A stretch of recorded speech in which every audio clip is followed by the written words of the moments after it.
Thank you. We have 2 more minutes. Yep.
Are y'all ready?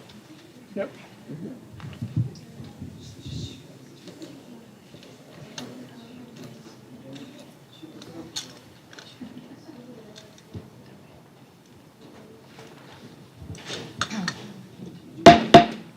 The time is now 6 o'clock, and we will call the meeting to order. Approval of the agenda. I actually have one change under the ESA students in sports. It is right on the agenda, but in our board packet on the cover sheet, it actually says ESI. That needs to be changed. So I will motion that we approve the agenda as presented with the board packet being changed to ESA instead of ESI on the recommendation sheet. Do I have a second? I second. I have a motion and a second. All in favor say aye. Aye. Any opposed? Motion carries. Please rise for the Pledge of Allegiance. Mrs. Brooks, will you please lead us? I pledge allegiance to the flag of the United States of America and to the republic for which it stands, one nation, under God, indivisible, with liberty and justice for all.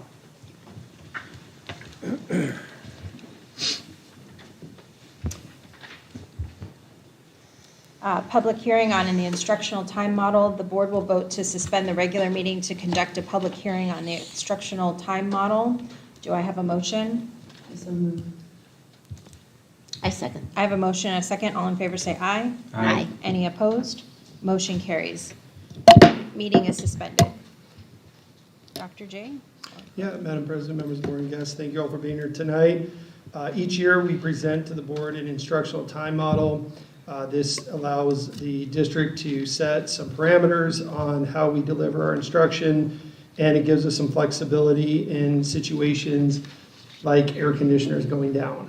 And we've had a couple of those already. So 2 years ago, I believe, we had a pipe break, and we had to cancel high school classes for a week. That was tied to another week off, and so it ended up being a nice little break for the kids, but there's nothing we could do. And because we had the instructional time model in place, we were able to deliver some virtual learning / activities at home in order to be able to count those days and not have to make them up. And so the instructional time model that we're presenting tonight is very similar to the past 2 years. The only changes are in red, and I'll just briefly go through those. At the elementary school, the change has moved from semester to trimester because they are using that for grades, so that's a quick change. The next change is on page 9 of that model, and we just update it with our learning management system. So We still use schools PLP for certain things, but not all things. We included Canvas, which is a learning management system we now use in grades 6 through 12. And we also added ASU Accelerate because of our ASU courses that we're now offering as well, so that those can continue to count. And then Google Classroom. We also changed under schools PLP, we changed it to through the learning management systems listed above to not be just schools PLP. With that, you can see that all the schedules and minutes are there, and the rest of the changes just have to deal with moving from schools PLP to district learning management systems that are listed. And outside of that, that's pretty much it. It's pretty much the same as it's been in the past, and it gives us some flexibility to offer courses beyond the school day. So some schools will have a 0 hour or a 7th or 8th period at the end of the day, and some have even done night classes for certain courses where it's appropriate. So this just gives us some flexibility in order to maintain our minutes and our days. Thank you. Are there any questions from the board? I have one. And I think I mentioned this last year. On page 10, we have the middle school schedule. Can we move that up to go right underneath all the information in middle school, which would be on page 8? Yes. Versus at the very end? Yes, we can certainly do that, yes. All the schedules are there, but we can format it to make it easier to read, yes. Mhm. Thanks. When did we decide to go to a 3-trimester format at the elementary school? This year, teachers wanted, well, it started with the calendar committee. The calendar committee wanted to have the school be on one system, so it wasn't confusing to parents. And so for teachers, we brought it to them. We took survey results, and it was overwhelming. Correct, Ms. Brooks? Yeah, that it was, Ms. Brooks, that it was, that they wanted to move to that. So at the elementary model, remember, they don't get credits like in high school. They just meet a certain amount of minutes throughout the day. So if you do it as one block at a time, or you do it by quarters, you do it by trimesters, it's really just a choice of how you want to do that, and that's in this time model. So since they don't have credits and it is just the time, does this simply open up more class options and things like that, or will they just be graded in different sections now? Yeah, so it's just Okay. graded in 3 sections, 3 terms instead of 4, and it gives the teachers a little bit more time in each of those grading sessions. So like, for example, the first term, you know, a lot of times kids maybe struggle at first, but by the end, a couple months in, they start to really get it. So now with the current trimester, it ends November 1st. So that gives kids a lot of time. It gives teachers a lot of time to work with parents before grades are finalized. But none of those grades in elementary school like follow you off to college or anything like that. Yeah, starts in 9th grade. Thank you. With the elementary being on the instructional, or being on the trimester, will we still be having conferences at like fall break and spring break? Come on Go up, ahead. Ms. Berg. Yeah. She's our expert Thank you. In many things. and alumni. Of course, you could probably talk louder enough. Our conferences got moved to after fall break, so they're the October 30th, 31st, and November 1st. Before, we were doing conferences before fall break, and we really didn't have enough time to like fully teach anything and give accurate reports. So now we don't have to rush and do report cards before fall break and do all of that. So now it does coincide kind of right at the end of the first trimester. And then the second set of conferences is right when the second trimester ends. Okay. So in February. So it's not all crammed together right by a break. So that seems really beneficial then. Yes, and we like to do 3 report cards instead of 4. So. Okay, great. Yes. Thank you. Yes. Thank you. Are there any other questions from the board? Okay. Since this is a public meeting, are there any questions from the audience? Okay, seeing none. Thank you, Dr. J. Yep. With that, the board will vote to reconvene the regular meeting. Do I have a motion? I so move. I have a motion and a second. All in favor, say aye. Aye. Any opposed? Motion carries. The meeting is back in order. Next up is the approval of the minutes for August 7th, 2024. Are there any questions or comments from the board? I had a couple comments. There were some things that I had noticed, which I didn't grab my list. I had listed some things out.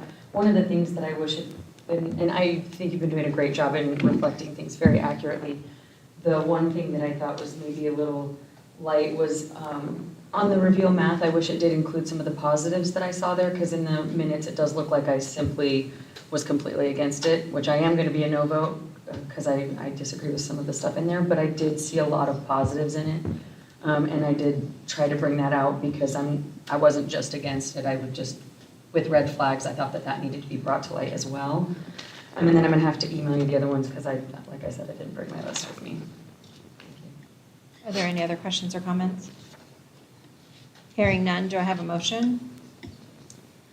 I move we approve the board minutes from August 7th. I'll second. I have a motion. Would it need to be with pending those changes? I don't have your changes. So unfortunately, the motion has to be made, and Right. I don't have the changes. Like, Okay. the changes have to be as part of the motion. Okay, well then that would need to, okay, well then I would need to move, because I made a statement that there's things missing. And so then it would just need to be tabled and done next time. So the But- only thing I have to say about that, Jill, is the full account of the minutes are live streamed on YouTube. So it is all covered on Understand. YouTube. So. Well, and I already have a motion on the table, so I Okay. can't go over that. So. Okay, so I have a motion and a second. All in favor say aye. Aye. Aye. Any opposed? Nay. Okay, so it's 3-1, Krista. Okay, informational reports. First up is the superintendent comments, Dr. J. Yeah, Madam President, members of the board and guests, thank you for being here tonight. Got a few things to share. We've gotten off to, I believe, a very good start, with the exception of a couple buildings, but that's okay. Like, those things happen. So, senior internship meeting was last night, and I was very, very pleased with our Chamber of Commerce coming out and Mrs. Pinto being there, going over all the senior internship opportunities. Year 2, we expect to be better than year 1, and year 1 was really good. So we're very excited about that. And I can share that there's a lot of other schools. I've had a few actually reach out to me about how we're doing this, and then they realize they're too big to do this. So that's one of the beauties of being small. Preschool had their back to school night, and Mrs. Matus is off and doing great work there. They had a very successful back to school night. They have an upcoming, her first coffee session is coming up, and all that is on the marquee outside of Little Falcons Preschool. We also have at the preschool, we are right at capacity. So I know we said that we want to be able to expand, but we have to have a teacher to do that, and we have to be very, very intentional in hiring, because that school has an amazing reputation in the district, in the town, and the community. And so we'll probably hit capacity here, and we'll have to look at opening new classes maybe in the second semester of the year after the holidays. So that's great news, that it's a real popular spot, and they're doing great work over there.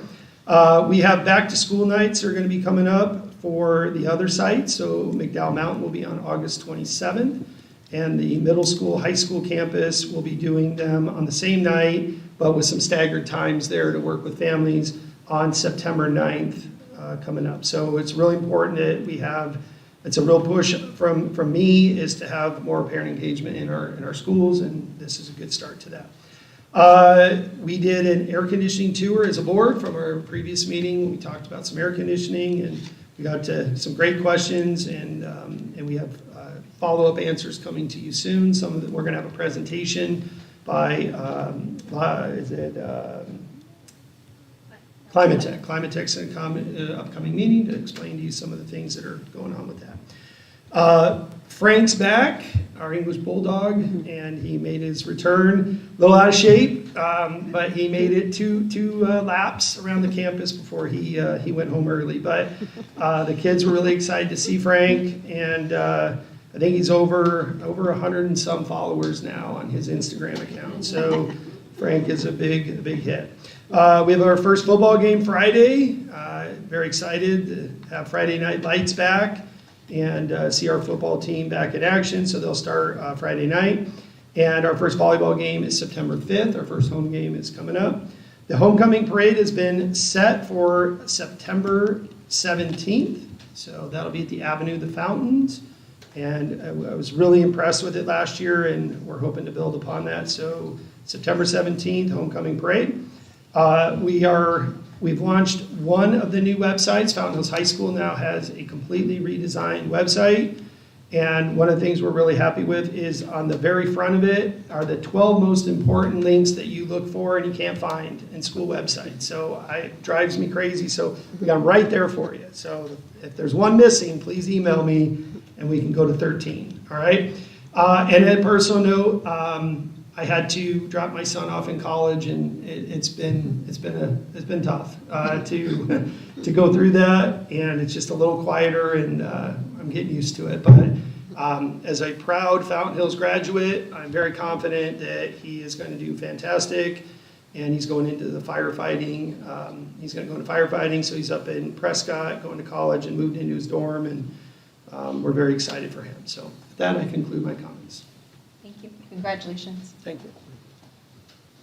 Are there any other questions or comments from the board? Okay. Hearing none. Next up is volunteer recognition. Dr. J.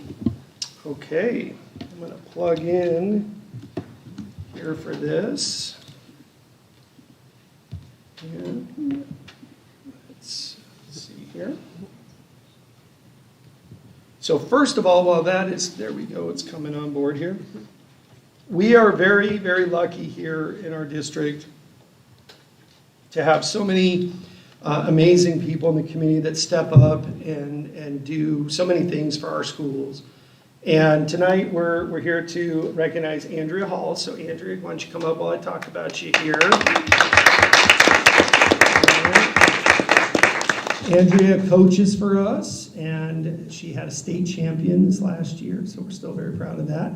But Andrea has come in, and she saw a need, and that need was our middle school library. Even though we've done a lot of work in there, it wasn't where we wanted to be. And so without me asking, she just started coming in and working on it. I've got some pictures here of the library now, so it's been completely all redesigned, and it's clean, and it's neat, and it's organized, and this was a lot of extra work that she came in and did. You can see how we've got a lot of space in there now. We did paint it last year and over the summer, so it is a lot brighter than it used to be. But it's very well organized and ready to go. And PTO purchased last year the multi-ball system, which is something to do for fun at lunch or maybe as a reward activity. And we had kids in there playing, so PTO, we're very thankful for that. And you can see they're playing a little soccer, a little darts, and I'm going to go with a math game on that one, right? Sure. Numbers. So anyway, Andrea, we are so thankful that you have put in the time with our school and to do that for your community and for the kids. We're so grateful. You are the first recipient to get the new coin with the new logo on it because we finally ran out of old coins. So that's a big deal. So thank you, Andrea.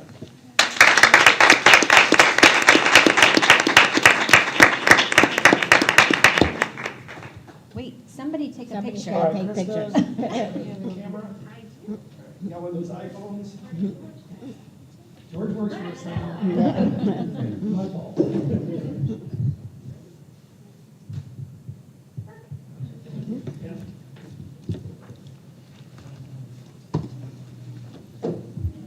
Okay, and then Falcon of the Year 2024, Dr. J. Okay, well, we're gonna announce, do we have the, okay. So at the end of every year, we have a Falcon of the Year, and it's chosen by our staff, and it's a process. And then we get a nice little trophy here to take home and remember the great work that you've done. And last year, our Falcon of the Year was Rita Lumen, and she did retire, but she is a longtime nurse assistant here in the district, and made so many kids feel better over the years with magic water and all kinds of different things. And so we're happy that she's retired. We're all jealous, but we're happy she's retired. She couldn't make it tonight, but I did want to publicly, show the award, and we will make sure that she comes by the district to pick up her award. So if we can give it up for Rita.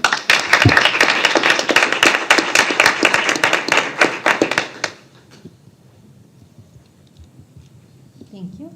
And next up will be the Elks Club presentation of the flags.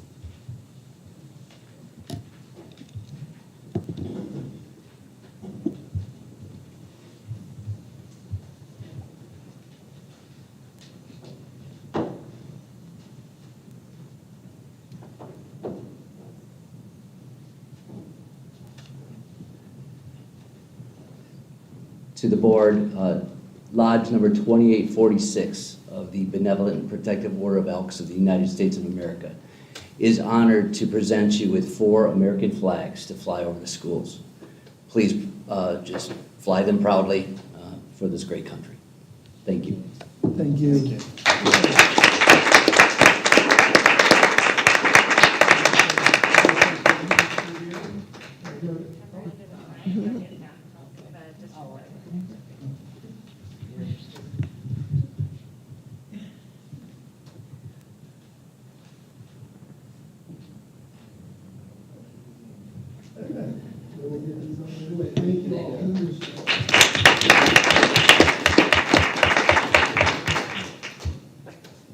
Thank you very much on behalf of the board. Next up are public comments. Krista, do we have public comments?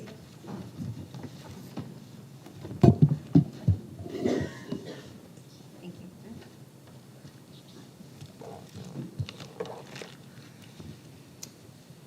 Call to the public. This is the time for the public to comment. Time limits may be allocated on public comment at the discretion of the board president for the board to efficiently complete its business.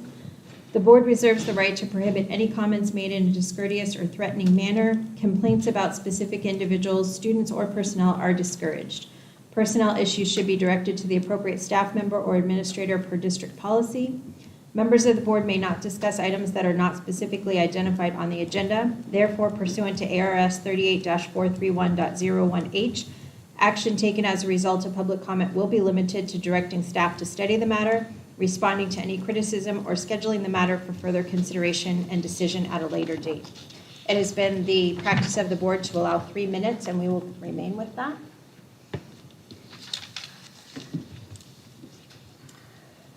Next up is Barbara Sudeth. Please come forward. I'll let you know when you have about 30 seconds left. Oh, okay. Thank you. Good evening, board. My name is Barbara Sutter. I have lived in Fountain Hills for 29 years. I've had a son who started attending Fountain Hills School when he was in 2nd grade, and he graduated from here. I also am a public school individual, went to school for 13 years, counting kindergarten, and I'm a public school advocate and supporter. I'm talking tonight regarding the charging of non-public school students a fee for attending sports teams. I'm not in favor of this. However, as I understand that there is a ruling that you have to allow students, even if they're not enrolled in public schools, to be on the team. Then if that's the case, I feel that there's an appropriate charge that needs to be filed for that. From my understanding, both Scottsdale and Mesa charge a little over $2,000 for a non-public school student to be on a sports team. I believe that that's only appropriate, and perhaps you can even look at a higher fee because our schools are smaller and our financial situation is more dire than theirs. It would obviously compensate the school for the loss of federal and state fundings, that the student isn't enrolled in school, so this would compensate them for that. I also believe that the student should pay the required fee that all other team members pay when they're on a sports team. I don't know what the current fee is. I think it generally was like $200 or $300. But whatever the team pays, this individual should also pay in addition to allowing them to play on a team in which they're not enrolled. So that's basically looking at it from a financial point of view. I think that there's other ways to look at the situation. If you look at the lens through a psychological lens or a sociological lens, there are reasons as to why we shouldn't allow this. However, we don't have a choice. But a non-public school student wouldn't be in the same category as public school students who have to keep up their grades and have their teachers sign off. And they would have to attend practice or they're not suiting up for the game. So that's going to be a different situation. And if they just want to show up for the game, you know, it needs to be a situation that it's 30 seconds left. a reward or positive reinforcement. And then from a sociological point of view, you need to look at group cohesion. You're going to have a problem with group cohesion when one or two students don't attend the school, but yet they're there for the games. Thank you. Thank you.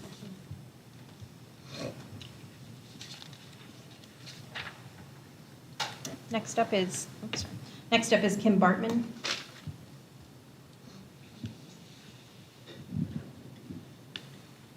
I'll let you know when you have 30 seconds left. Thank you. Kim Bartman, Fountain Hills, so I feel you. Okay. So my husband asked me why I'm still going to come and speak at school board meetings because we have one child who graduated. So sorry, Rick, but you're not going to see me on Wednesday nights. But, okay, about the ESA vouchers, I can I can agree with what Barbara had said on a number of points.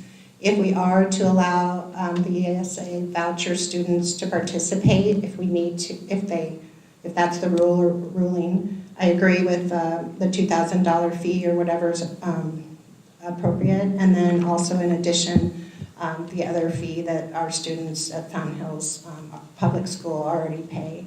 I also want to be sure that, how great it would be if those kids could join and then maybe want to come to Fountain Hills schools, you know? I would hope that would happen. I do worry that the homeschool kids, I hope that they would have some type of agreement, a behavioral agreement, and I would also hope there would be a waiver that would be signed, that there would be no judgment against Fountain Hills schools for any reason whatsoever.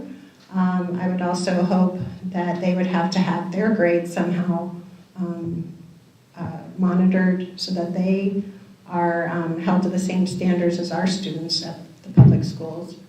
And also, again, behavioral. I'm worried about behavior because our students are held to those high standards, and I would hope the homeschool kids are too. Thanks so much. Oh, also, in closing, I trust that the majority of you will do what is best in the best interest of the Fountain Hills Unified School District students, and I appreciate your hard work.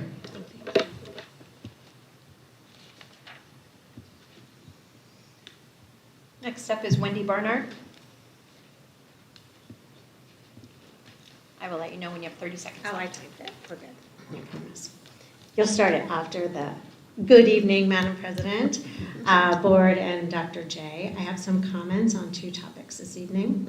My first comment reiterates an email that I sent to all of you after the last meeting, but I want this to be part of the public record.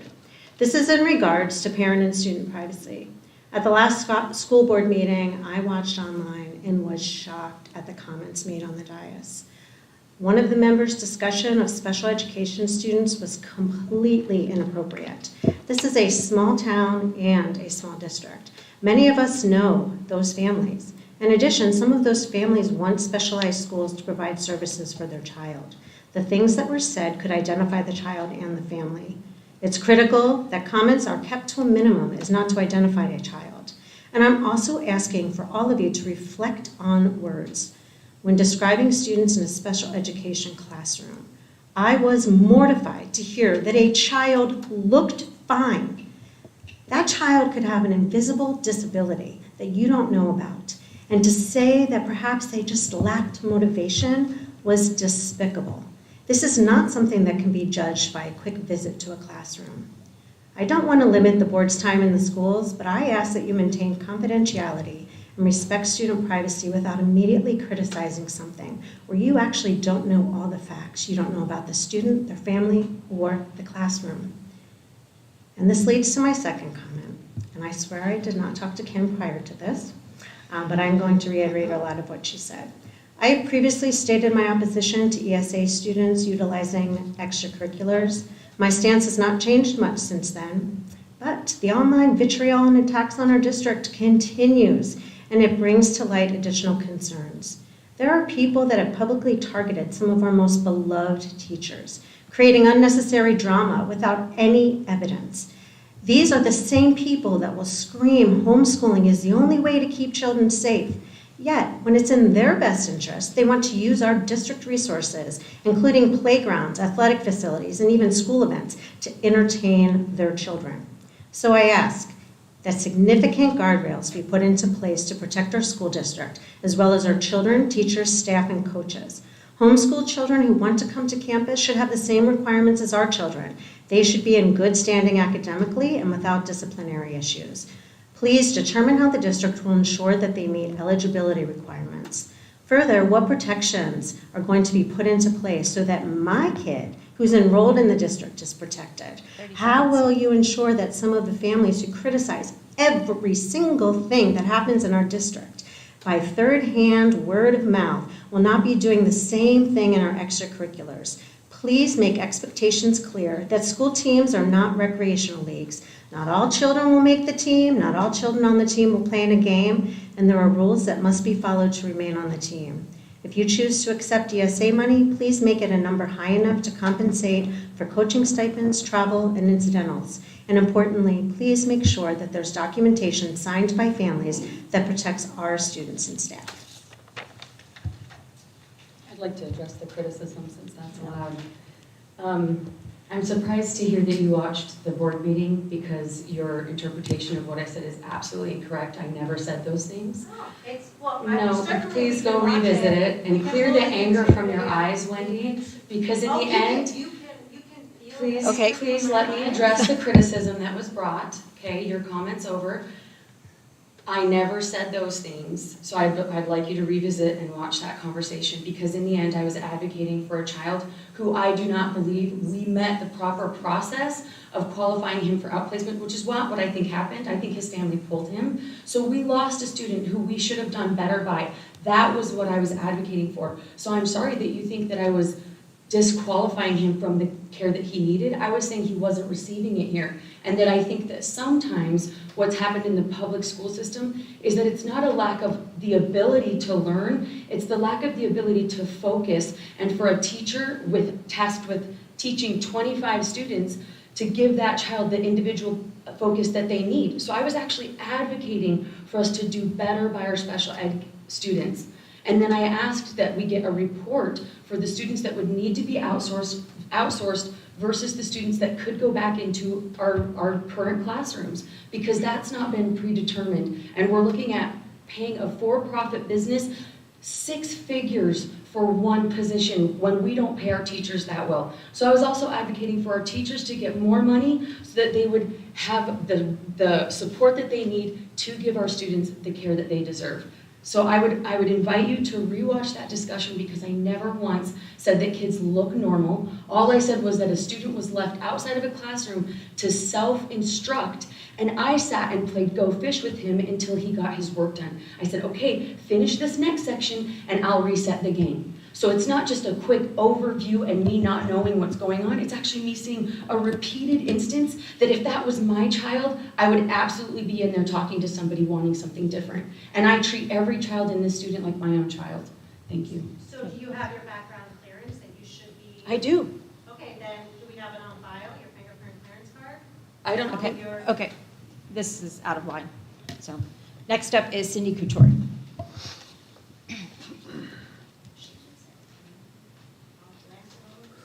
I will let you know when you have 30 seconds. Okay. Hard to follow that one up. My name is Cindy Couture, and I'm an ex-teacher here from the high school. I started teaching in 1972, and in those days, the idea of a student having to pay to be on a team was unimaginable. And schools were a thing of pride. I remember my community put in a new school, and we were like, we've got a better school than they do down the street. But those days, unfortunately, are gone. It seems to be how little can we fund schools? How little can we get away with? And it's really, really a sad thing. So I'm speaking on the ESA situation also.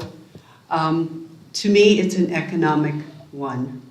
If our district were rolling in money, if we passed our school bonds, if our air conditioner didn't need to be replaced, if our roofs didn't need to be replaced, I would say, don't require these ESA kids to pay extra. But you know what? With them getting, I think it's $7,500 from the state to pay for their tuition, and that $7,500 means that our district gets 10,000 or 12,000 per student less. If that student went to our school would get that, that $10,000 fund. So to me, we need to charge ESA students out of their $7,500. I think that the idea of $2,000 plus is a good one. I've heard that Mesa and Scottsdale charge, so I urge you to set the amount at that level.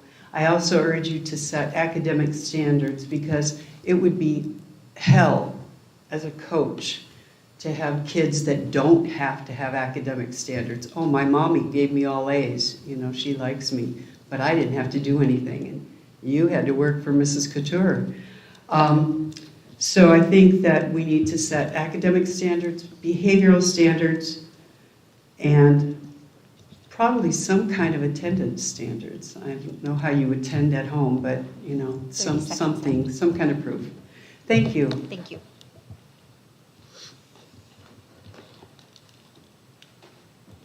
Okay, next up, we'll be moving to the action items. The first up is the personnel action. Are there any questions or comments? I had one question. Okay. On the last personnel action, I saw that we had hired John Flynn as a driver, and I was really excited that he was coming back to work for the district. However, I see that, and the effective date on that one, I believe, was like 7/28. And then I see that we have his retirement as 8/6. Is there a reason that we had that employment for such a short time? No, and I don't want to get anything personal, but he retired officially, so that's why he's no longer coming back. He has chose to retire. Okay, but I believe we had him. He had retired before, and that's what I mean is when I saw that he came back as a driver. He resigned the first time. Okay. Are there any other questions or comments? Hearing none, I move that we approve the personnel action as presented. I second. I have a motion and a second. All in favor say aye. Aye. Aye. Any opposed? I'm going to abstain on this one. I'm going to follow up. Okay. So 3-0-1. Okay, next up is options for the consideration of the Quasi-Meyer judgment. Tyler went over this with us at the last meeting and gave us our options basically to do a tax levy or to do a borrow from the county treasurer. Dr. Akowski had brought an article to my attention regarding the Rio Verde Fire District, that they actually had gotten their fee waived by the Board of Supervisors.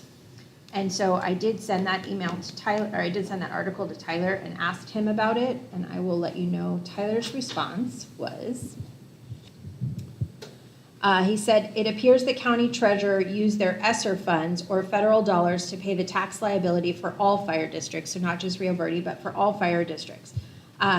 He said that our personal district can write a letter to the county treasurer's office to ask for support, but that he doesn't see this happening because there's so many school districts across the state or across the county that are affected by this, and the fire districts don't have any other funding except for their property taxes. So that was his response. So, okay.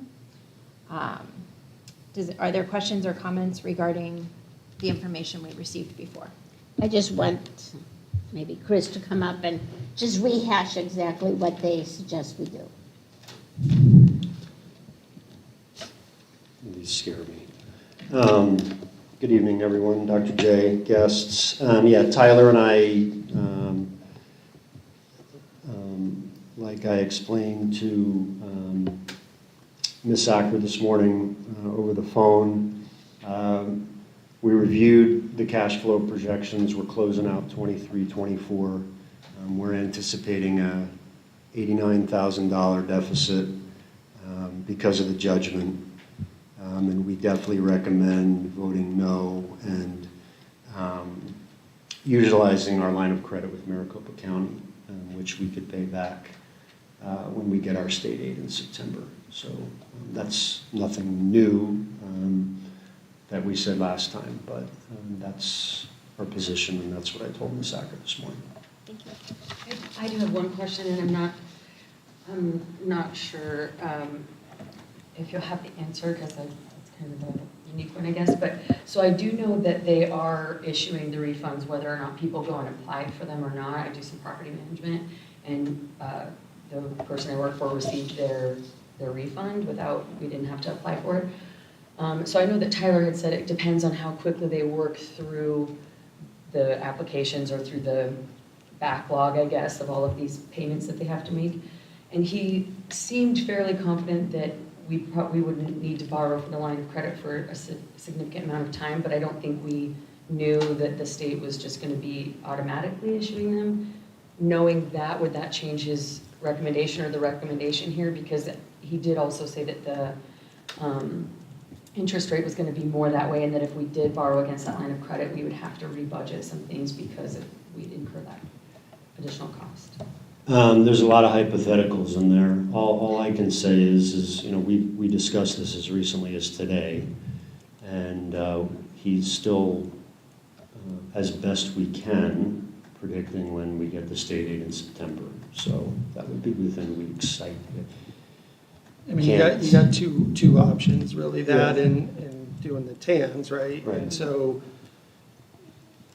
either way, it's not good. And the TANs, from my understanding, the reason that we didn't want to do the TANs is because it's a little bit more of a drawn-out and labor-intensive process, which increases costs at the district level anyway. So we're hopeful, and it is likely that we will not have too much interest to pay. And so our best bet is still just to do nothing and let it go against that line of credit.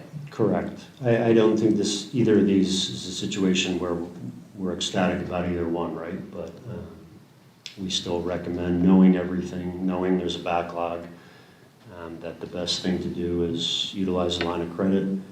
The interest should be minimal, as we're predicting right now. Getting the state aid, like I said, within weeks or a month, and that's the better route, in our opinion. And one thing I'd like to say, I agree with you that they're just issuing these checks. But the kicker is that they're issuing them to the property where the property tax was incorrect. And so I take care of several properties, and people are getting checks that no longer live there. So they're not even going to be cashed. So that's the other thing, is that it's not that the county treasurer is doing their due diligence. They're actually just sending it out to that property. And if you no longer live there, which over the past so many years, you just have to wonder how many of those homes have sold. Those checks are just sitting because your forwarding mail has expired. Especially since the housing market boomed. Go ahead, Dr. Feld. Just to clarify something that I think we talked about last time, so if we do the tax anticipation notes, that comes out as a tax by the district on our property owners, correct? Yes. Which will avoid at all costs because they paid the tax already. So there's no penalty to us for doing nothing. Correct. Okay. Does the TANs increase the taxes? Yes. Or It's does it 33 just- cents on the Okay, levy. Okay. So everyone So it looks would like get we it. increased Our tax, their which levy, is the levy, like wrong. which Yeah. it wasn't our fault this happened. And now we look like we increased the tax levy, but we didn't increase the tax levy, so it's like double jeopardy. One other thing, there is a citizens action ongoing to approach Supervisor Galvin to ask him for the county to do that. Now, whether that will work, but it's nothing to lose. You can always say no. Right. Yeah. No, So it's that is definitely worth it. That's underway. If anyone wants information on how to do that, see me after. Thank you. What's the worst case scenario as far as the state funding? Like we could get it as soon as 2 weeks to a month, but I really can't I can't There's predict no Right, that. their outside mercy. window. The information we have now is September. Yeah, we're at That's their all I mercy. can report. Thank you, Bruce. Are there any other questions or comments? Hearing none, do I have a motion? I'll make a motion that we do nothing. Is that I'll more second. specific, or? No, I will second that. So the motion is that we do nothing for the Quasi-Meyer judgment and let it go to the county treasurer. So I have a motion and a second. All in favor, say aye. Aye. Any opposed?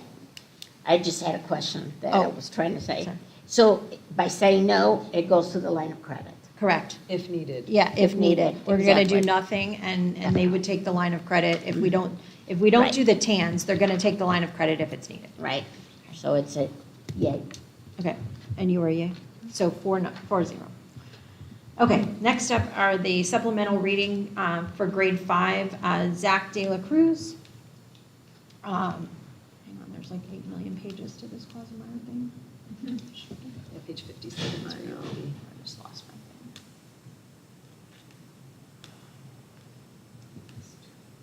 All that paper.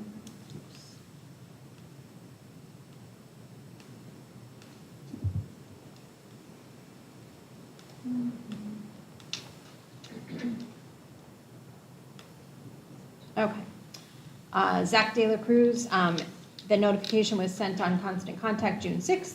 It was on display June 6th to August 6th. No one stopped by or sent feedback via email. The book was shared with the site council with no concerns, and a link was added to the website. Are there any questions or comments regarding Zach De La Cruz?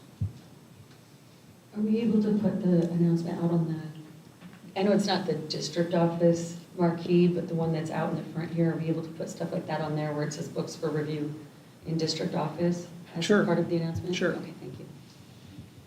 I appreciate all the steps taken. This is great. Questions or comments? Hearing none, I move that we approve the supplemental reading grade 5 Zach De La Cruz book. I second. I have a motion and a second. All in favor say aye. Aye. Any opposed? Motion carries. Next up is the supplemental reading book list for McDowell Mountain Elementary. There are several books on there. Are there any questions or comments regarding that? Okay, kind of the same thing. It was put up on June 6th on display. No one came to look at it or sent email. It was shared with site council, no concerns, and it's on the website. Do I have a motion? I move we approve the supplemental reading list for MMES. I'll second. I have a motion and a second. All in favor say aye. Aye. Any opposed? Motion carries. Next up is the supplemental reading, grades 8 through 12, The Book Thief, sent by Constant Contact May 17th, on display May 17th to July 16th. No one stopped by or sent email. It was shared with site council, no concerns, and it was added to the website. Are there any questions or comments regarding The Book Thief? Hearing none, do I have a motion? I move we approve the supplemental reading, The Book Thief, for grades 8 through 12. I'll second. I have a motion and a second. All in favor say aye. Aye. Any opposed? Motion carries. Next up is the policy GCCB, professional support staff, general emergency religious leave. There was just the small changes, changing the upon, and then moving the $100 to $135 in 3 locations, and then changing the continuous years of service from 7 to 5, and then the percentage on the last page, including reimbursement at $15. Are there any questions or comments regarding policy GCCB update? Hearing none, I'll move that we approve the updated policy GCCB. Do I have a second? I'll second. I have a motion and a second. All in favor say aye. Aye. Any opposed? Motion carries. Next up is the Reveal Math curriculum for grades K through 5. Dr. J, would you like to give any further information? Just, we followed the process. We had great engagement by our staff and community. And the books have been on display, and the teachers are in need of a math curriculum. So with that, I feel like the process was solid, and the team worked really hard to bring a book that we can hopefully continue to grow our academics and move forward. I have a quick question. I know when they showed us the entire thing that it was K through 8. Is Correct. there any process of moving it up, or we don't want to? You know, right now, I'm looking at this as K-5. It's nice to have the approval for 6, 7, 8. But I'm really thrilled with the growth of the middle school right now, and I've seen some preliminary numbers. And they did a really good job. So we'll have that discussion with the math teachers, but right now, the middle school is heading in the very, very right direction at this time.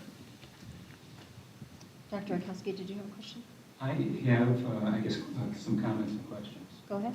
So back about a year ago when this first came up, and again in the last few months, I spent, I think, about 5 or 6 hours looking through these things. And most of the educational content in it, I think, is fine. There's a couple things like the decimal quiz that's kind of crazy, but most of the content in terms of instructional thing is fine. At our last meeting, we were told by the Reveal representative that there was none of the social emotional learning in the students' books. That is not true. I have examples of that here, which I can share with the people here. So that's a little disturbing that they willfully or whatever misrepresented that. My view of mathematics is pretty, and unlike many people, I actually like math. I did well in it and I like doing it, but it seems very, it's very factual and concrete, which is a good thing. Certain elements of social emotional learning are not necessarily bad. You want students to respect each other and work together and all that, that's fine. But I don't see that that's appropriate in a math curriculum. It's hard enough to teach the math as opposed to doing that. So that's my concern. Some of the examples in the students' textbooks. Math is mindset. What helps you understand how others are feeling? And I don't think that's appropriate for math. What helps you feel calm when you feel angry? Are we actually promoting anger against mathematics? Maybe. What are some ways to build a positive relationship with classmates? Again, that's not a bad thing, but in a math curriculum, I don't think that's really appropriate. How do you feel about learning math? Hopefully the kids like it, but if they don't, does that reassure them that they don't have to like it?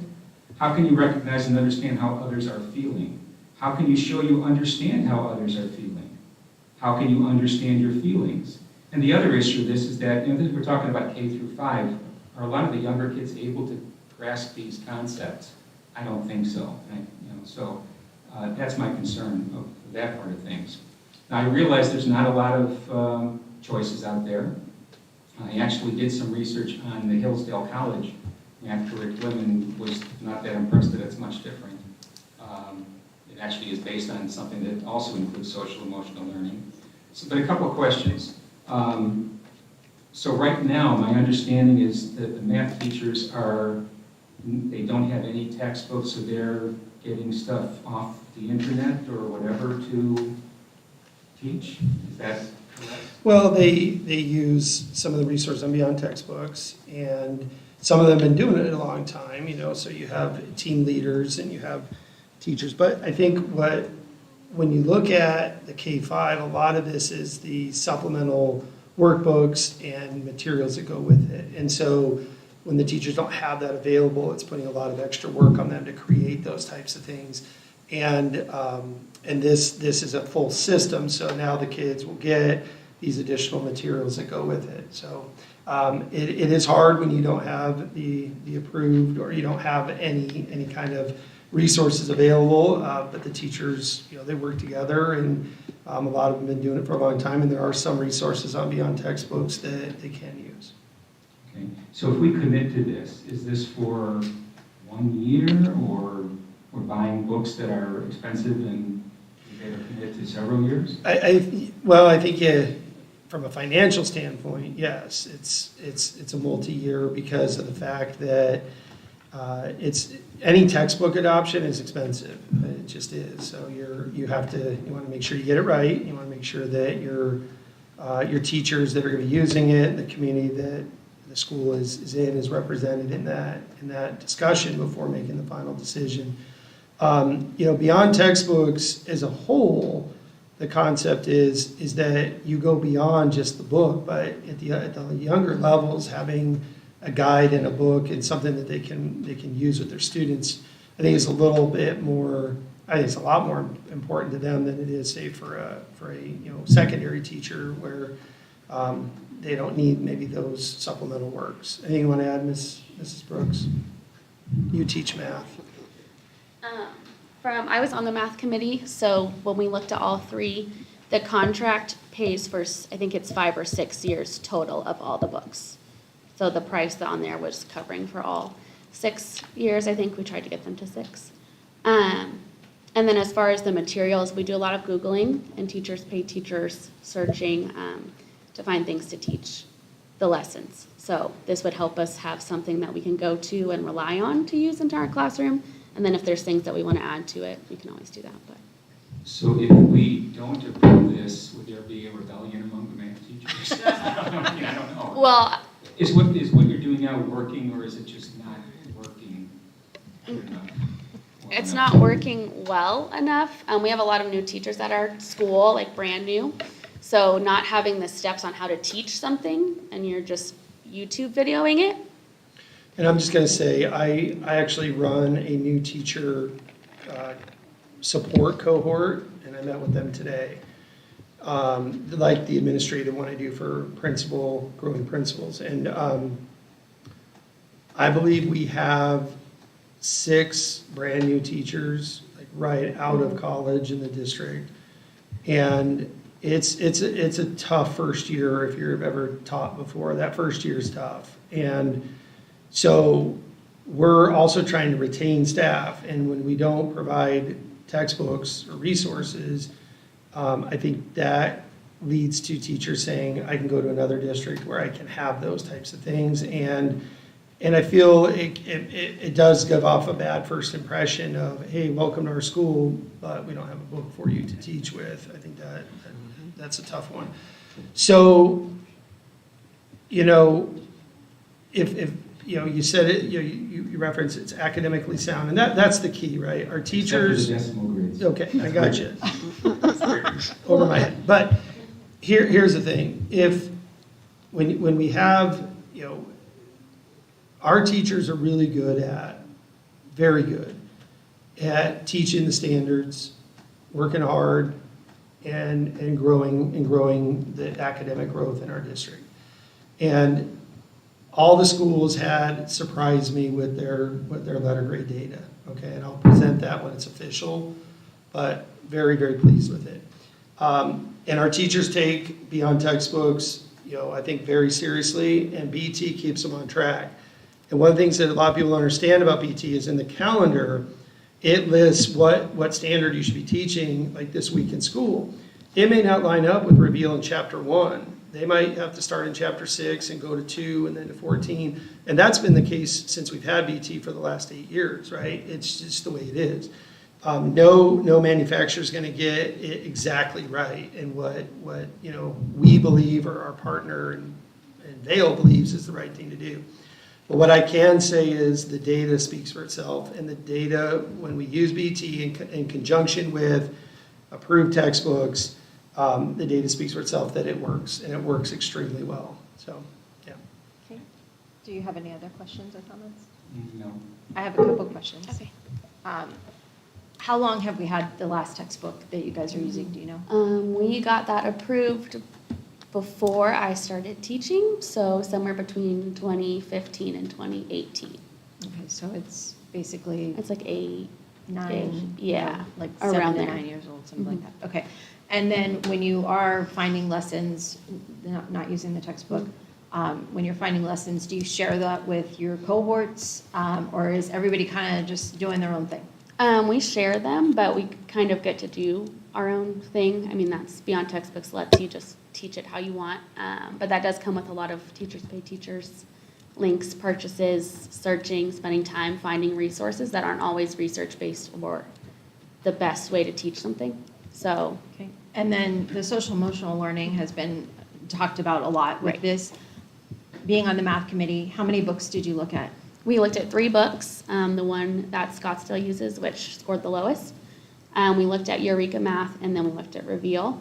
Eureka and Reveal almost Reveal won by like 1/10 of a point, just based on the online component, the exit tickets. It comes with like pre-made centers and all of that. Eureka also had a component for SEL. Most of them do, that we were able to find, and so. Did you find any books that didn't have SEL? No. And why would you have SEL in a math book? Things like teaching, getting frustrated while trying to figure out a math problem. A lot of our kids get frustrated trying to handle those, working as a group in collaboration, working as a team to figure out how things work. If someone's frustrated, you're not going to ask them for their help, or you might approach it differently. But that's really the extent that we go to. Math is frustrating for a lot of our students, so teaching them how to handle math problems is a big deal and important for that. So I have some of the same concerns as Rich. I too, when I was looking at this, I could understand, I found my list of the many corrections. When I was looking through this, I could understand how math teachers would find a lot of value in this, because like he said, the math components are there, but the red flags are also there, and that's where I just want to make sure that we're being careful, especially because we've talked about this before, where I don't think it's necessarily in Fountain Hills. I mean, I know that there's probably some people that are running around saying we can't trust our teachers, but I don't think that that's an overwhelming feeling here. I think that's happening more nationally, and it's being promoted nationally, but this is one of the things that is very controversial and that highlights that, where they're trying to teach my kids. It was approved by the Florida governor, if that's on his list of things, if that makes a difference. I appreciate that. But what I'm saying is this, and to the point of the guys that gave the demonstration on it, to that point, when they said it wasn't in the student handbook, my immediate feeling was that's just going to drive a bigger disconnect between the trust saying, oh, it's in the student, in the teacher book, telling the teachers to approach it with a social emotional lens, but then it's not anything that the students take home. I think that's exactly what parents are afraid of. And so when I saw that it was in here, I was a little bit more like, okay, well, at least they're being open about it, because it is in the student handbook. And I too wanted to highlight some, because in the end, I felt like it was a lot on the be curious, where there's not really right answers. And then in the teacher handbook, it encouraged you guys putting them in groups and almost cultivating discussion, which could also be called argument. And so that to me, I'm like, I don't know that you really want that in these grades. And if you really want, again, a discussion on feelings when I'm teaching my son math, he feels best when he understands it, versus when I'm like, well, why are you upset? He's upset because he doesn't understand it and he doesn't get it. But once we use the pennies or we use the blocks, and he understands it, he's like, I love math now, And so we also need math manipulatives. We haven't had those in like 10 years. Yes. So this kind of covers an online platform and a bunch of other things that we don't have And we right now. definitely are encouraging kids to work together at young ages. As I'm part not of saying our, encouraging them but I'm not. just saying, it's part of our portrait of a graduate is teaching the skills of the workforce. And the skills of the workforce are Those learning those skills about, coming together, solving problems, being creative, and being leaders, absolutely. And I know what problems you're talking about. They're more to just have discussions about how you solved the problem, because that's really what we're teaching. Sure. How did you solve the math problem? Everyone solves it differently, and there's not supposed to be a right answer. It's more for those abstract, higher level thinking kids. Yes, well, there were a couple that I felt there was a correct answer. So this one, be curious. Is it always true? Hector says 5 times 2 equals 2 times 5. On that one, it would be true. But on this, in the teacher handbooks, it's again one of those ones that doesn't have an answer because it's based on justifications. And then the math is mindset is how can you show that you value the ideas of others? And this is one where in this situation, is it valuing the ideas of others if you're not honest with them? In the end, I would hope that there would be some conversation where it is always true, that if you just, because that's in the book where, the number groups, the number families, you can switch them, they're equal as long as you have those 2 numbers and the same symbol, you'll always get the same answer. So those ones concerned me.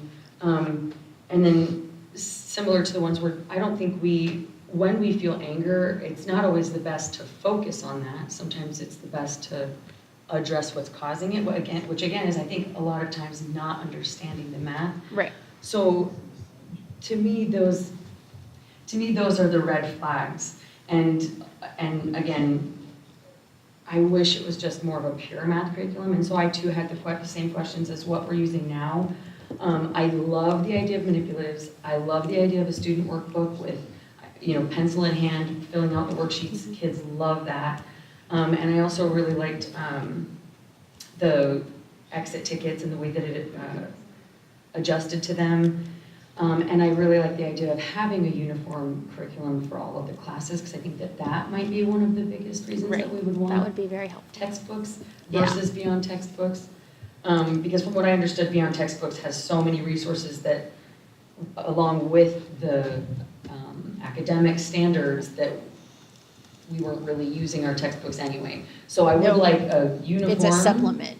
No, Beyond that- textbooks, they are still using the textbooks. Yeah, I would- Beyond textbooks has always just been a supplement. Yeah. And it's been an unwrapping of the standards to help the teachers, like on a time of how much they should teach one standard. And then obviously with the Friday tests, that it gives them the formatives.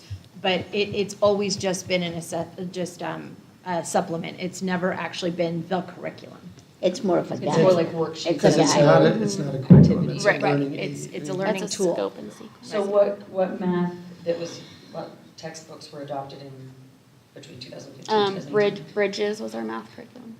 And besides maybe not being aligned with the current standards, I'm assuming none of the math has changed, it's just not arranged in the same way, or like, are they? Yeah, we haven't ordered the workbooks in Okay. a while, And so they're outdated. at this so they're point. outdated. So yeah, we haven't really, well, if we had a lot So of we just teacher need new turnover, workbooks, we would have to be completely retrained and order everything new again. So we would have to completely re-adopt it, most likely, because it has been out of when we've last done it. And standards do change every once in a while. Yeah. So personally, it is sort of strange to say, do you like math? I mean, I wouldn't. And how put much that in. time, we'll actually have for that also. Right. Is, But when you're saying, if they're in groups, how can you work together? I mean, that's one of the things we want. And if they're saying, I came to this answer this way, he came to that answer that way, it doesn't matter which way we did it, but look, we got the same answer, or we came up with that. Years ago, when my kids started school, it was really bizarre how they did math. They were measuring things that was just totally away from anything like this. I liked the way this was laid out. I like all the extra things you have. The teacher's manual, the things on the computer at home that you can do some extras, the workbooks. I thought it was challenging too, because I looked, certain things that I remember you had to say in the olden days, multiplication didn't start till third grade. This started it before. So I really like that, and we definitely need a textbook that goes along from year to year, and it aligns with all our standards. So I know when the kids are going to test, they should be in good shape instead of haphazard. And it's a disaster for teachers, I know, when you have to be looking for everything and figuring out what to do. And you may collaborate, but it doesn't always work. One teacher may have things, others don't, and we want all the students to do well. I And think we a have to textbook is- remember too, at the elementary level, they're planning for every subject. So it takes a lot of time Yeah. and at the high school, you're teaching just math. Well, yeah, you have a little more time to do that, but when you're responsible for all subjects and it's again, I feel their frustration with not having the books. Oh, And I see it, and I can tell you, I visit the campuses a lot. I've never walked into a math room in Fountain Hills and heard a discussion on whether they like math or not. I'm just gonna be honest with you, it's always high-level math, and kids are learning, so. Okay, Dr. Kowski, go ahead. One other comment. So if this gets implemented, one of the things there is that you value other people's perspectives. Hopefully that would be, in the setting of math, it would take the focus of, there may be different ways to achieve the right answer. Right. As opposed to there's more than one right answer. Right. So that's just a little take on it. Thank you. Yeah, So I'm going to share one more because this was another one that was one of the no right answers. It says, be curious, is it always true? All squares are rectangles, all rectangles are squares. And then it says, how do you show that you understand your partner's point of view? And so again, that's one of those discussions where I'm like, there are right answers here, and hopefully we're not directing kids to the right answer. What grade is that, you know? This, I think, is 3rd grade, yeah. Just kind of a. All hard rectangles are concept for squares. graders. It's a terrible concept to teach, Well, and trust me, but. There's multiple that I was like, when there's no right answer, you know, and it's opening discussion, I mean, I would encourage the teachers to sit and have that discussion because I think that there would probably be anger. I'm in pretty there sure just the because answer there's is so- all squares are rectangles, I think. Yeah, but there was one. But where- not having a curriculum, I'm just gonna teach the standard that tells me that, and I'm just gonna be like, I think this is true. If all squares are rectangles, that doesn't mean all rectangles are squares. Yeah, it's, And we also have to remember too, that the book is not perfect, and no book's perfect. So when I taught social studies, there were certain parts of American history that were a paragraph, okay? And so you didn't spend 5 minutes on it, right? So you had to use, you know, primary sources and other current events or something to supplement it. And that's where we have to have trust in our teachers, that the teachers we hire and the teachers that work in this community have the best needs of our kids at heart, and they're going to do the right thing. And I've yet to see where they're not doing that. So I do believe they take their job of teaching those state standards very seriously. They just need some support in having those manipulatives and that guide to help them be able to do it in a more efficient way so the kids have a better opportunity to raise those AASA scores. And Mrs. Brooks, when you're teaching a math lesson and actually teaching the math concept itself, how much time do you actually have to do those discussions? oh, in your well, day? our math block is 45 or 55 minutes. So that includes teaching, guided practice, practice on your own. So probably like, honestly, 2 or 3 minutes at the most. So it's not a big part of your math curriculum? No, is it's what you're just saying. not. Yeah, well, honestly, I would hope it wouldn't be because in Right. the end, the idea behind social emotional learning, it absolutely happens at school. It's just not necessarily taught. They learn it because there's the expectations. You're part of a class. You don't talk when the teacher's talking. We just started soccer, and the soccer coach for my daughter said, I have 2 rules. The first one, you don't talk when I'm talking. You know, there's a time and a place to be goofy and playing. It's not when I'm talking. And the second is to come and give it 110%. And I love that. You set the expectation early and you hold them to it, but you don't have to have the discussion every day and implement it in lessons. I will be a no vote because I think that the red flags are a little bit too much given the current mistrust of public school, and I think that we could maybe find something better. I want you guys to have resources, so I apologize that I'm making you wait. I hope that Beyond Textbooks has enough to keep things going. I really believe that the teachers that teach the course, that have learned how to teach, whatever course it is, are the ones that know what to look for, what to work with. And if this is what the committee recommended, and you've gone through it more than once, unfortunately, because of different things that happen, I want to say that I move, we approve the adoption of the Reveal math curriculum. I have a motion. Do I have a second? I'll second, I'll second can I make a comment? Yes. Explaining my second? Yes? So assuming that, basically placing trust in the teachers to put the proper emphasis on the curriculum, I will second. Okay. I have a motion and a second that you all just teach math. Not discussion on how you feel about math, just We can do math. that. Okay. All in favor say aye. Aye. Any opposed? It's Thank 3-1. you. Thank you. Next up is the cross-country overnight out-of-state field trip to California. This is a yearly trip. They go to their cross-country meet, and then they also go to Disney. So it's a fun thing for the cross-country team. Are there any questions or comments? Hearing none, I move that we approve the cross-country overnight. I have a motion and a second. All in favor say aye. Aye. Any opposed? Motion carries. And Next. the coach is here tonight, so. Have a great time.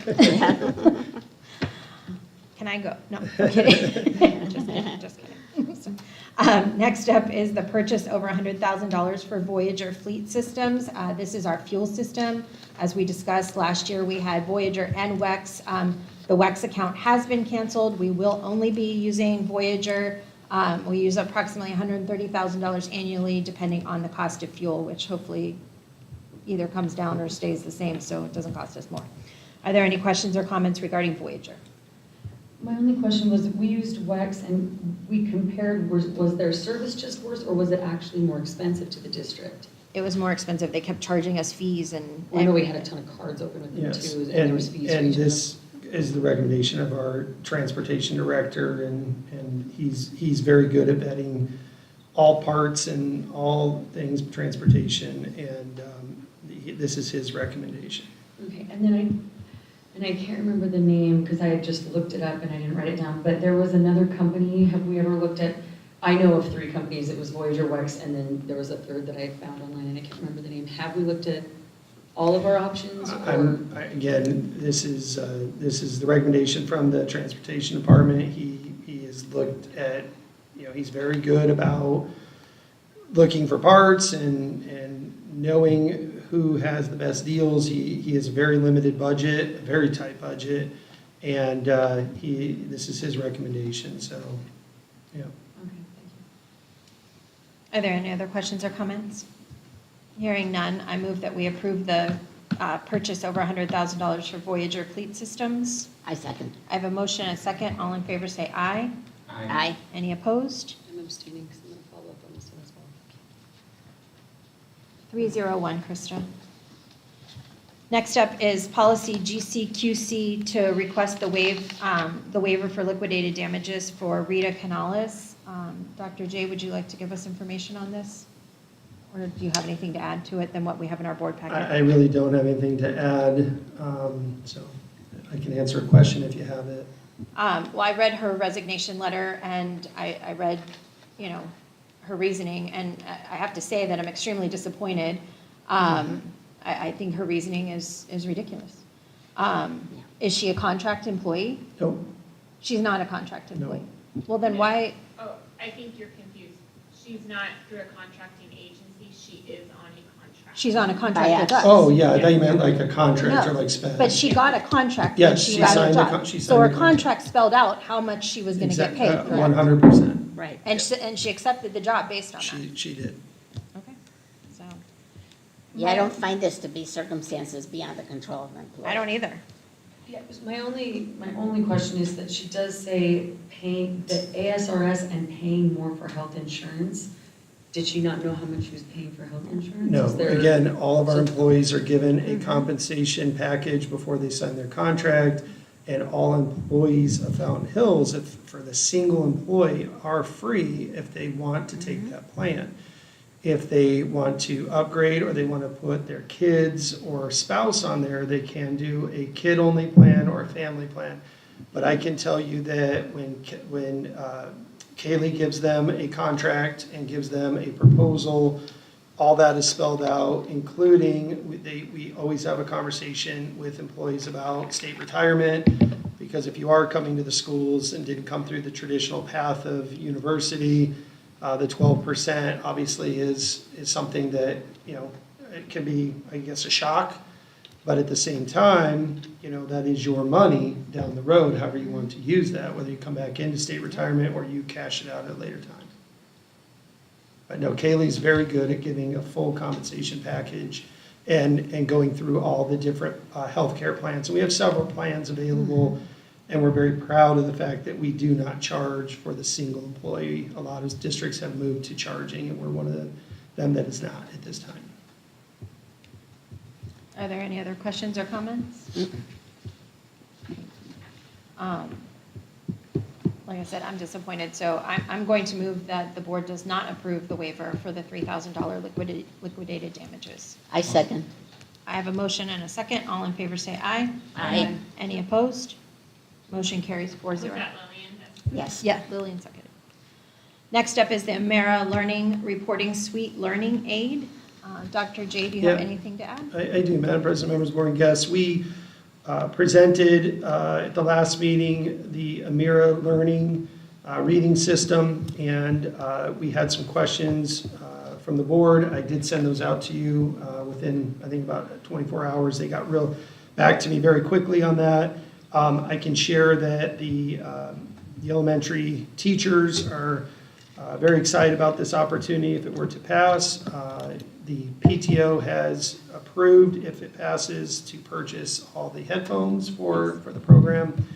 And everything I've seen and it's a win-win. And even if we lost the grant, you saw it's $20 a student for the year. It's a very affordable thing. So we'll get a year to try it if it approves. And if the grant from ASU goes away and our teachers love it, we will budget for it. If it's not what we hope for, then we would not bring it back for a renewal. I thought it was fantastic. I really did. Yeah. And especially with it not costing us anything or minimal. We if like free. Take it over. Free is the best. Is it for sure covered by a grant this first year, and we're just not sure if that would be continued? We're not responsible for anything to do with it. ASU is paying for rural and small district schools to utilize it at this time. My conversation with them is they do not see an end date at any time. There's been no discussion to not renew it. But it was a great question at the last meeting. What happens if we love it and it does get pulled the funding? It would be $20 a student, which is very affordable for our district. Do you have a question? Yeah, I have a couple of questions. So who selects the text or the reading material on the system? Is it us or is it standard? It's through their system, so all that is through the AI algorithms and things that they use, yes. So unlike the other text that we use, the supplemental reading, that it gets vetted and approved, this is not the same, right? So other things could be on there that might be objectionable to certain parents. Okay? Yeah, it could be. I have not seen any reviews that have stated or any concerns in my searching of it that have come up that have been a concern. I know certain states, I believe Utah is one of them, that their Department of Ed, I believe, uses it for the whole state. And I've not seen any negative reviews that have come out with any information.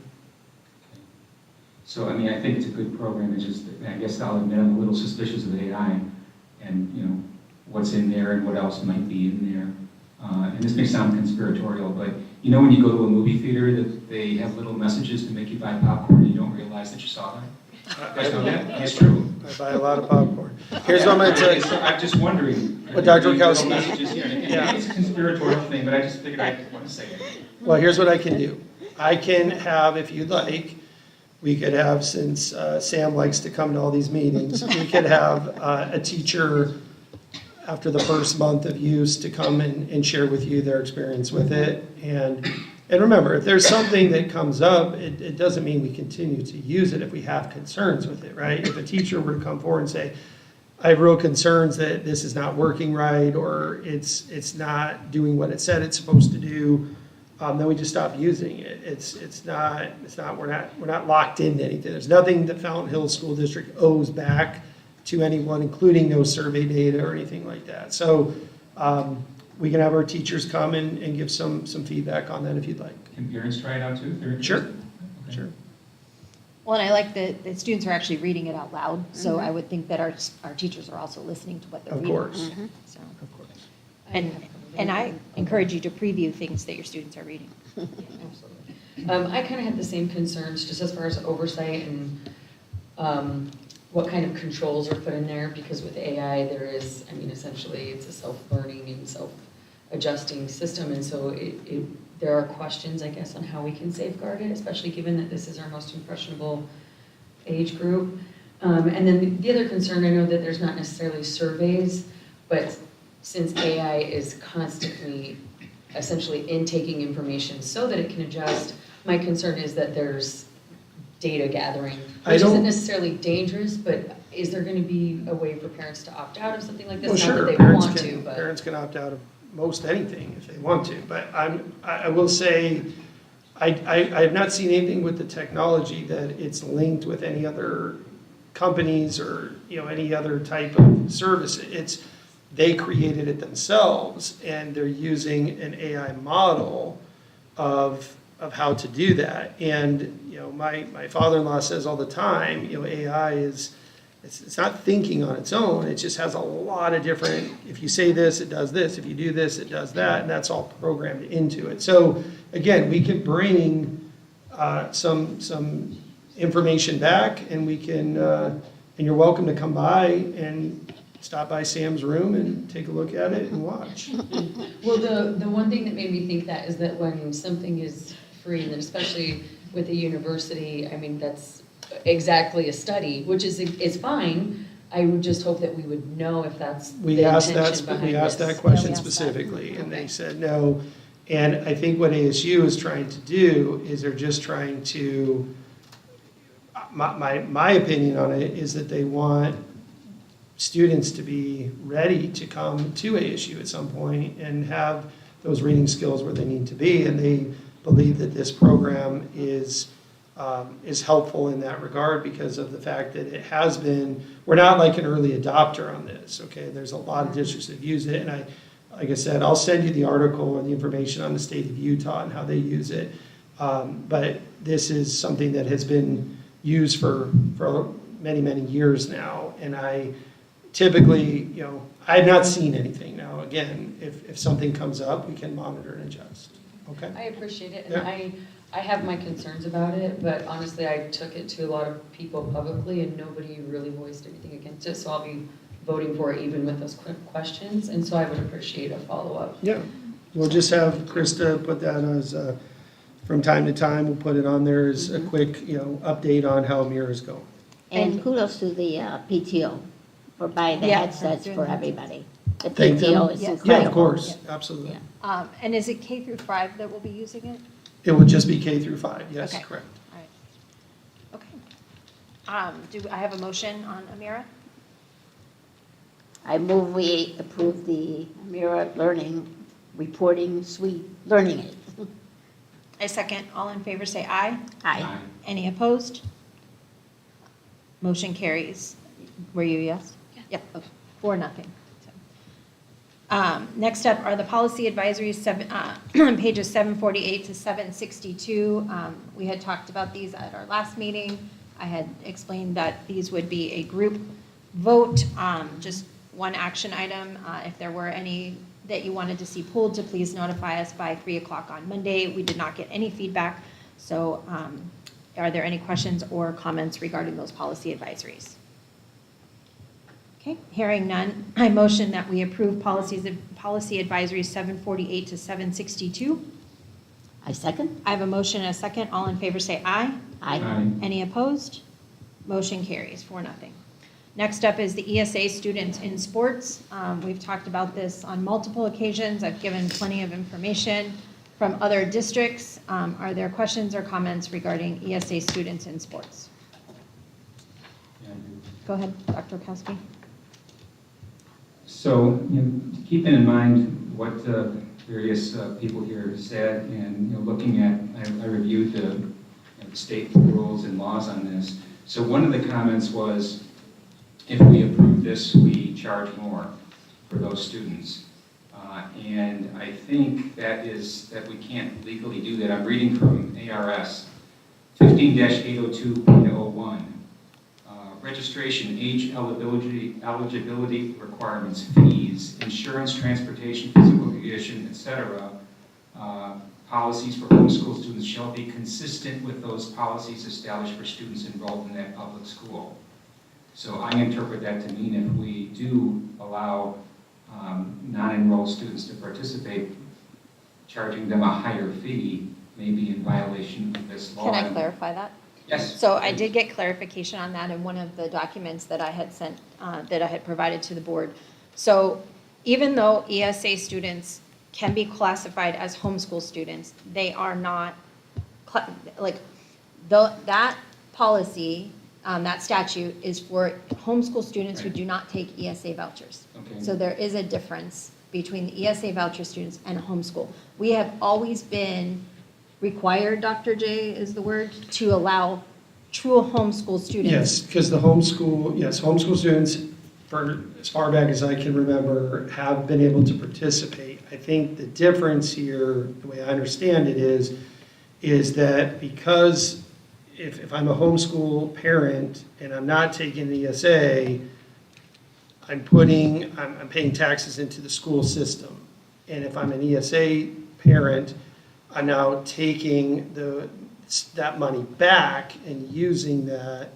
And so I think that's where. That's incorrect. No, but that's what it was explained to me, is that at the county superintendent office, it was explained to me that that part may not have been, but what they did explain to me is the difference between a homeschool and an ESA. And my understanding was ESA is considered a private placement, where a homeschool is considered a homeschool. And I asked that, I said over and over again, I asked several times, for the person in the community that's not in education, right? They don't understand the acronyms, the rules, and all that. How are they supposed to differentiate between I'm keeping my kid home and I'm taking the empowerment scholarship money and using that versus I'm keeping my kid home, I'm not taking that money? Aren't they both homeschooled? And they said no. They're not. They were very clear about that. No, they are totally different. So the way I took it from my conversation with them is ESAs are private placement and homeschool is homeschool. And we've always allowed homeschool students. Once the money is taken and used as a private placement, that's what separates the two. And that's why the old system, we still allow those students to participate, but on the new system, it is a private placement, and that was the differentiation. And it was a long conversation with a lot of going in circles, because I couldn't understand the difference between the two. Yes, and it's because there's not really, if you wanted to find a truly homeschooled student, both an ESA-funded homeschooled student and a homeschooled student would be considered a truly homeschooled student, as long as they're not enrolled elsewhere. The only difference is the classification in the funding, because a truly homeschooled student, in the way that we're using it here, is someone that doesn't receive any funding from the government. However, that government allocation of funding is tied to a student, not to an institution and not to this school district. And so, like I said, this is from the Arizona School Board Association Journal. So this is someone that absolutely supports public school. And their article is not necessarily pro-universal, because universal eligibility fuels ESA expansion, state funding surge raises concerns. However, they admit in here that most of those students have no prior affiliation with the public school system, meaning no public school ever got the money for that student, because it's tied, again, to a student, not an institution. So this family, Renee and her family, are paying taxes that support this school district.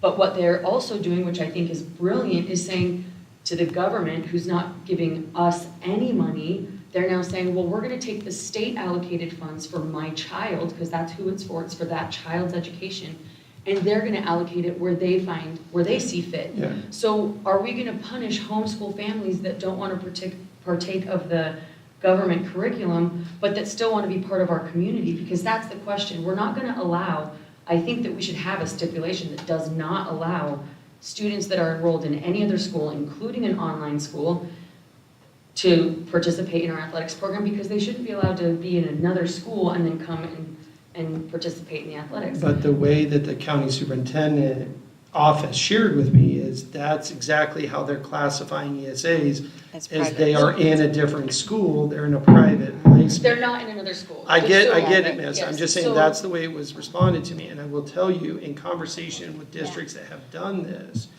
they have seen an increase of students withdraw and go on ESAs, because one of the things that was really driving kids to come to school was sports. I'd like to see a report on that, because I highly believe that. You're going to have a parent sign a letter saying that they are now responsible for 8 hours of education a day that they used to send their kid off to school for, that they had flexibility to do things, and their kid was fed and secure and watched after. They're going to take on that responsibility for $7,000. Well, I'm sorry, but we've that's had not worth it. A couple school districts revoke their original approval of it. after seeing the consequences of it. And that's just, that's stuff that we did some research on a couple of districts. Well, I'd love to see, Yeah. get some names of those districts Sure. so that I can follow up. Sure. Because I wrote down the concerns that I've heard, because I've heard all of them, I read the emails, I've heard from the people tonight.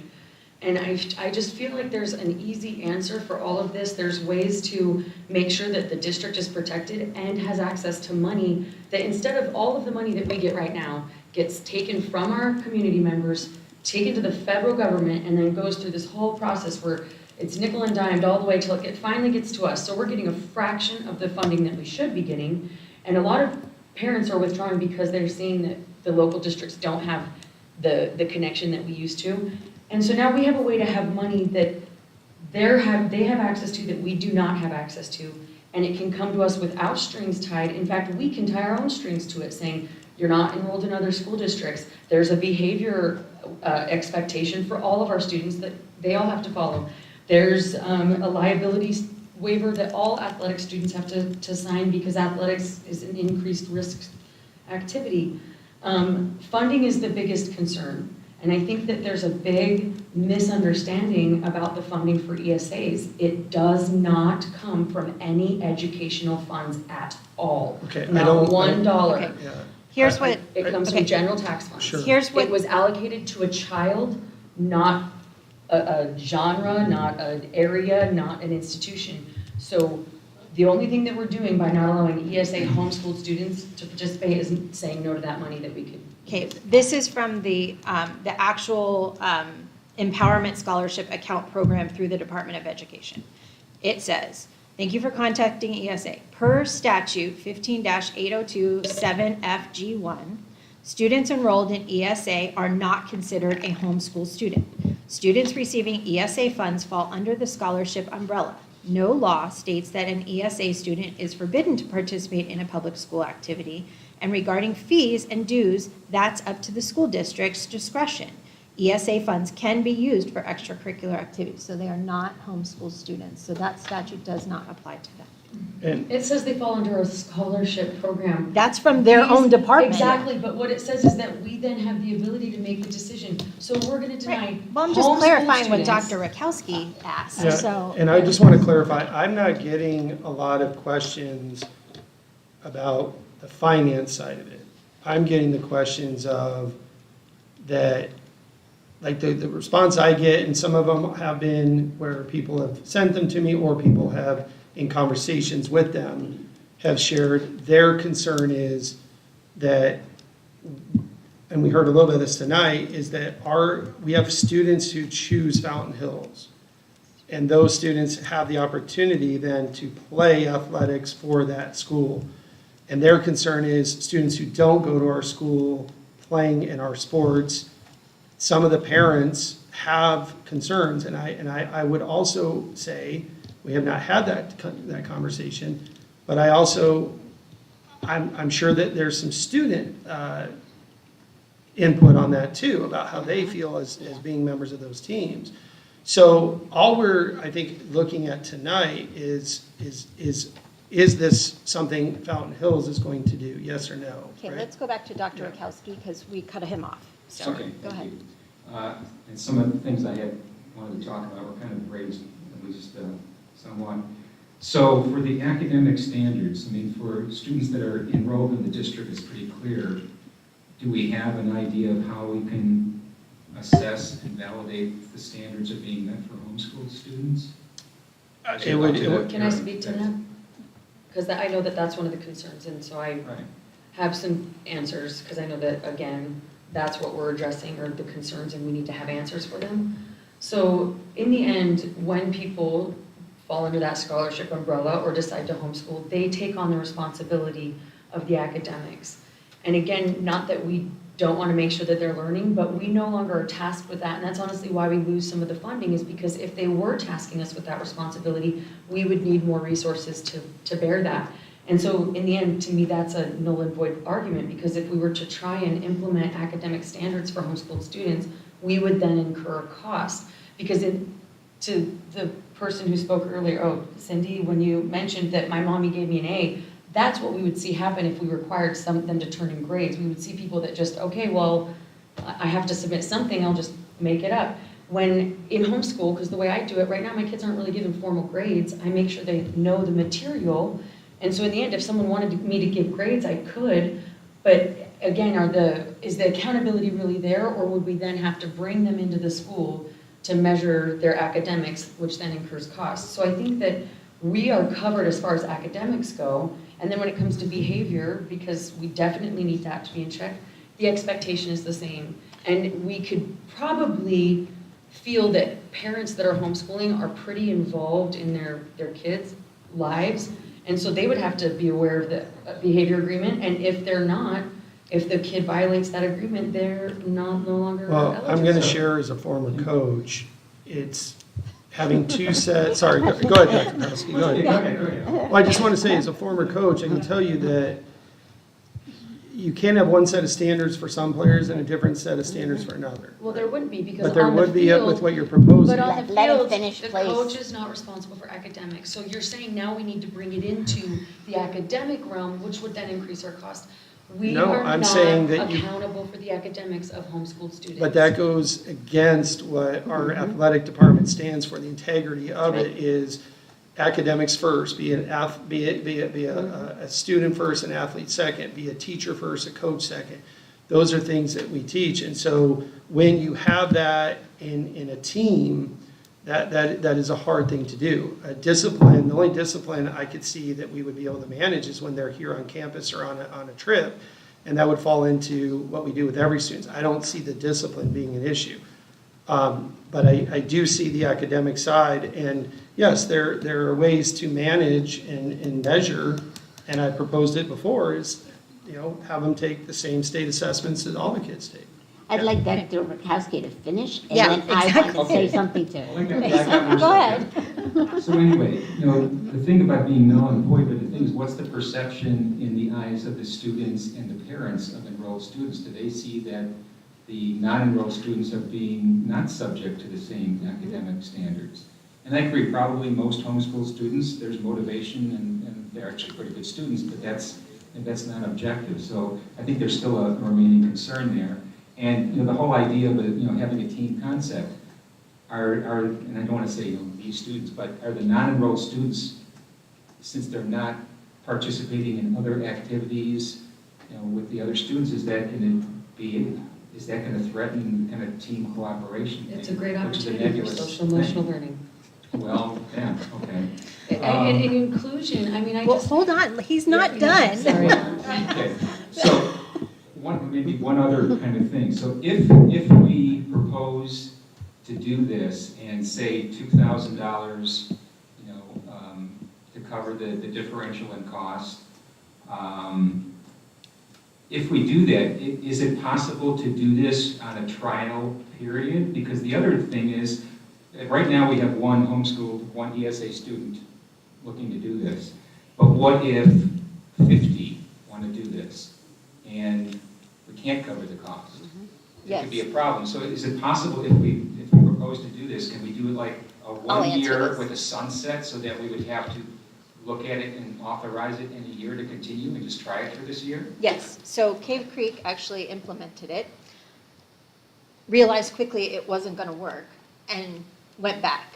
So within a few school board meetings, I believe between like August and September, it wasn't even a full year, that they went back and said, wait, hold up, this isn't going to work.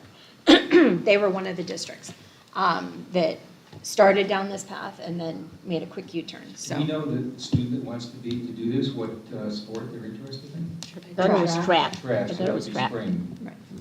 Or cross-country would have been.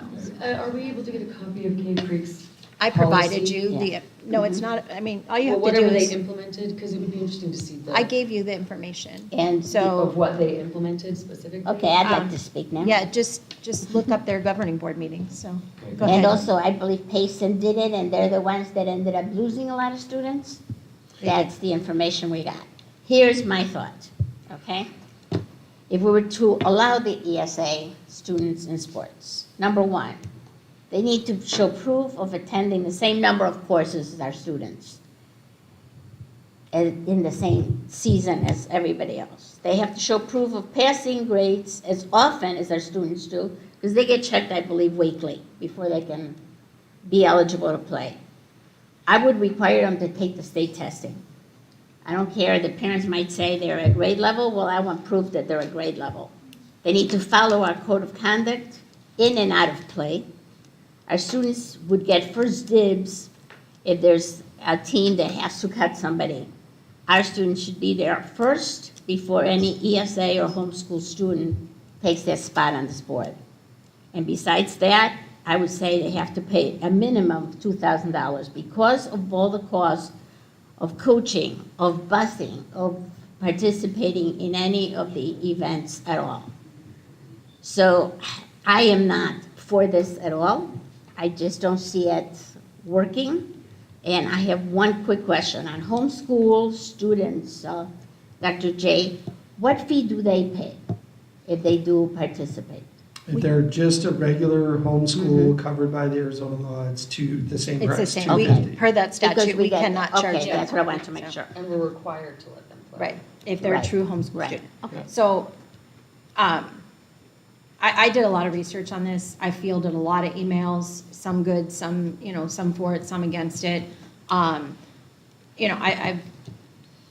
been a parent in this district, I've been a governing board member in this district, and years ago, when Dr. J, as a high school principal, came to the board with a more strict academic policy for students that played sports, Dr. Barnard and I actually kind of rallied against it because we felt that sports were an integral part of especially the high school experience. And so we wanted to make sure that if students were being held accountable, that teachers were putting grades in a timely manner, and that any made-up work was also being put in so that students weren't benched because, no offense, but if teachers weren't caught up in their grades, because we didn't want students penalized based on somebody else having to put in their grades. And so every Friday, we were guaranteed that, yes, that the list of bench students would be looked at, and Dr. J or whoever was in charge of athletics at the time would make that decision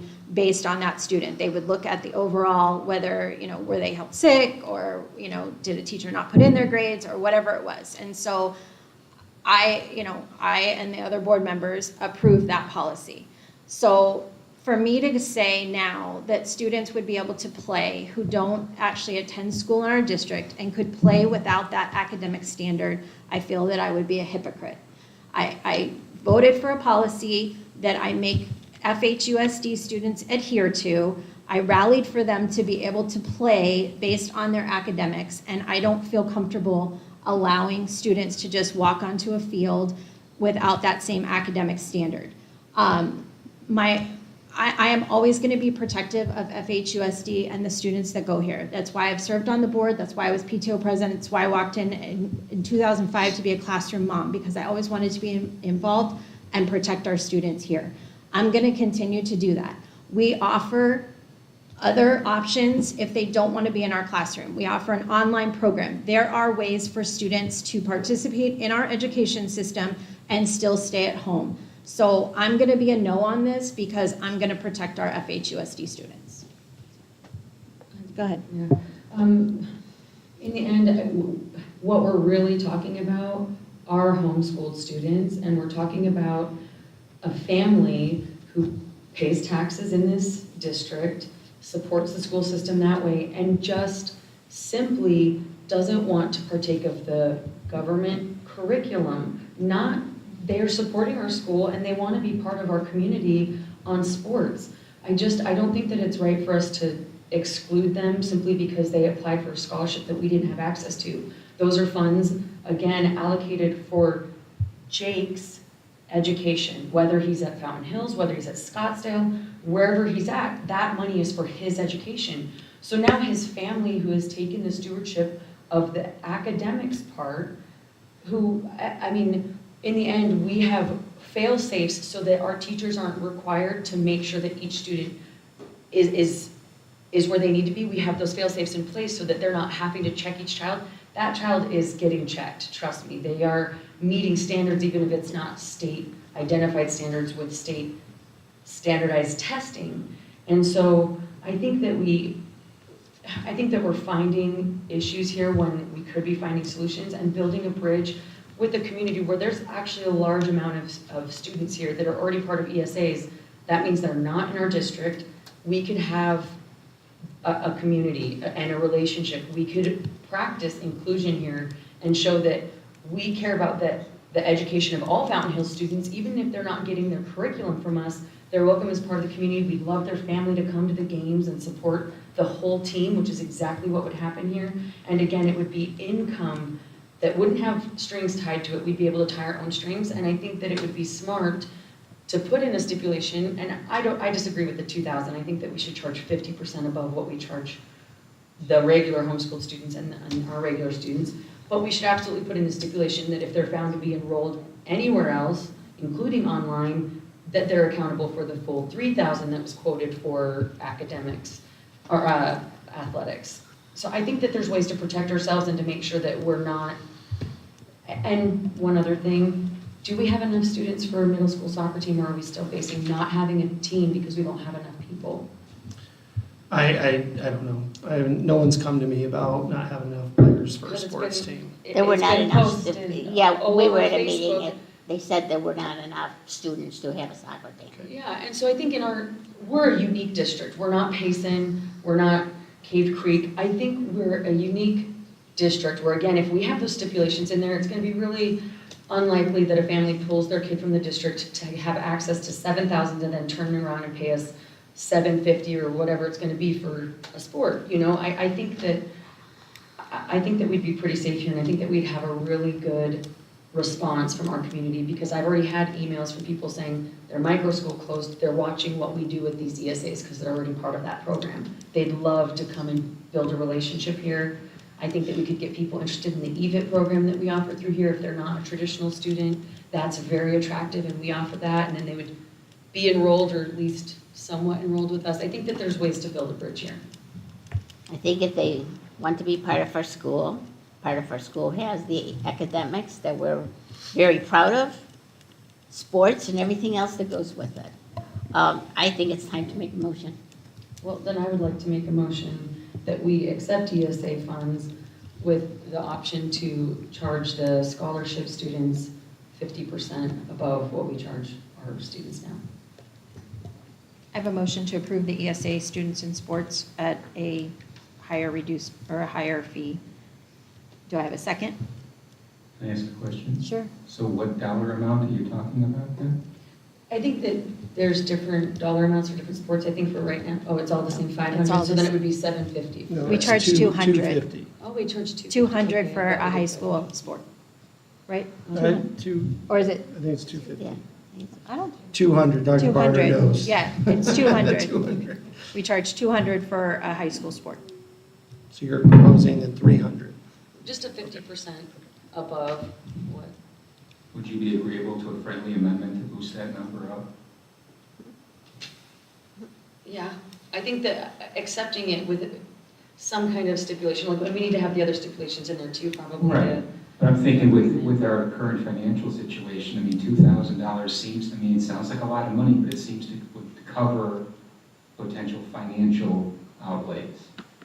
So, we do 2,000? You're talking about a 10 times increase. Well, yeah, And but that's it's the absurd. cost of, We get 12,000 per student, they get 7,000, and again. We they- do We not do not get we do not $12,000 per Oh, student. So that's what was quoted earlier. No. 4,700 Yeah, is typically what we get get. significantly less than We the get ESA less. students. Yeah, and you got to So- remember too, Well, one of from the things. state, but we get federal money as well. No. No, you get that through different, grants and things like that. But as far as state aid and what we get, Tyler's always used the number 4,700 when I'm calculating things. Right. But I just want to throw in there, when you look at the price of athletics, you got to remember too, that each year there are things that have to happen with facilities that also come into athletics. Last year alone, we put in about $100,000 into a new football field. Okay, that's an athletic purchase. We don't need a turf field for PE. It's nice to have it, don't get me wrong, but that is an athletic purchase. When we do, we just did, scoreboard replacements. Every year the gym floor was $40,000. Now that could be more academic because of PE, but my point is, is every year, it's not just transportation, coaching, and uniforms.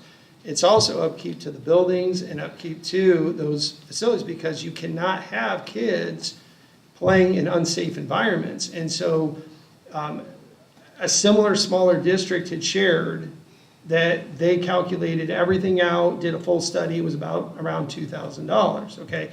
That covers the cost of that. So you think about the fact, if, even just to show you how expensive athletics is, if we get $4,700 typically on average, now again, there are multipliers for students with special needs and different things, so it's hard to come up with an exact number. But athletics is a huge hit to our budget. It's a huge one. But it's one you can't not have. If you get rid of athletics, you're going to have a mass exodus of high school and middle school students out the door. So it is hard to get a very specific number of what it costs. And the other thing I would just share out is that I'm one in the way I try to solve problems is I look at a lot of times is does this need to be solved today, right? Or is this something we look at what is going on in the rest of the districts in the state? Is this something that will be here in 2 years? Is it going to be gone in 2 years? Is the AIA going to make a determination on it? And so right now, I just feel that there's a lot of things we're talking about that need to be severely vetted as far as stipulations that go with it. And I just think at this time, early adoption into something like this where we don't have a massive number of students asking to do this, it makes me think that maybe it's something we wait and see and take a look at a later time. Okay, I have a motion on the table. I need to finish the motion that's here. Well, so he So again, the question is proposed, whether to increase it to 2,000 and put a sunset clause in June of 2025. couldn't it be more reasonable and just double it and say 400 for homeschooled? It doesn't cover the cost. Well, to that point though, we lose money on athletics, which means it's a taxpayer-supported program that we're running. There are arguments out there that say public schools shouldn't run athletics because it's taxpayer-funded. But I believe in athletics and I want it to be supported. But again, then, we have a tax-paying family supporting athletics with their tax dollars, and now we're double charging them. I Okay, think we need to 500 finish would the be fair. motion, so either you two come to a meeting of the minds with a second, or we're gonna have to move on. So I think a sporting fee of 500 for homeschooled, ESA homeschooled students would be fair to play in our public athletic program. Are you going to second? No. So your motion does not carry. Okay, so then I move that we accept ESA funds and at a future date, discuss the stipulations that would need to go in place to make sure that our district is covered. Say that again? I move that we accept ESA funds, but with the stipulation that we at a future date discuss all the So stipulations. she that wants to need accept covered. ESA Just get students the without, ESA funds accepted, saying and then what we'll the work dollar out the amount. money, the requirements, and all of those things. But I move that we Without accept specifying ESA a dollar funds. amount? though? right. We'll specify it in the future. I'll say I said we'll discuss it in the future. Well, I'm not sure that accomplishes anything. No, right. So your motion. Well, we're just, the How approval about is a whether or motion, not to. how about a motion ESA to table students until a future meeting, so that we bring it up again? Can we do that? Need the Well, then motion. we've tabled it multiple times. I know, I'm but- saying let's decide to accept it and draft a policy. I don't think anybody's No. going to motion to accept it. That's the problem. It's too late. So your motion has failed. So I'm going to motion that we do not No. approve ESA. Yes, it's failed, No, Madison. Yes, well, it no, has. but you didn't, first of all, it didn't go to a vote the second time. It So you doesn't can go call to a Because vote it didn't because have a there's no second. second. I can't take it Okay. to a There's no vote if there's no second. Well, then I move second. we accept ESA students in sports with a $2,000 dollar amount to it. And a sunset clause? June Sure, of 1 year. 2025? Yeah. I'll second that. I have a motion and a second. All in favor, say aye. Aye. It's 2-2. That fails. So it failed. At this time, we will not allow ESA students in sports. Homeschool students who do not accept ESA funds will still fall under the regular statute. Okay, next up is the emergency purchase of $3,000 for Life Touch. Dr. J?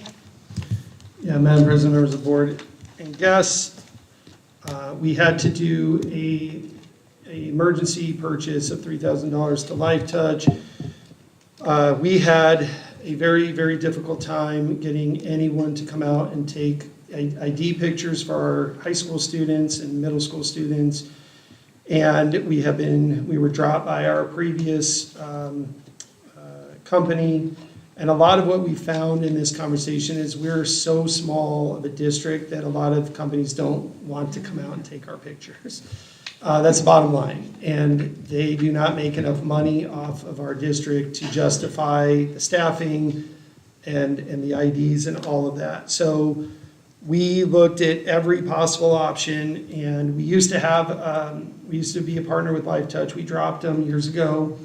We called them as a last resort. We called them, and they accepted and said that they would do it. The day before, or 2 days, 1 day? Well, it was the Friday. Friday before Falcon Fest, they called and canceled.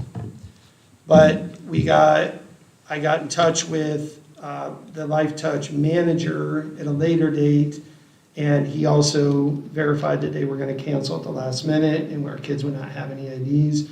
I explained to him that this was unacceptable, that we have this planned and our kids have off-campus lunch, and it's a safety issue to not have kids on campus with IDs.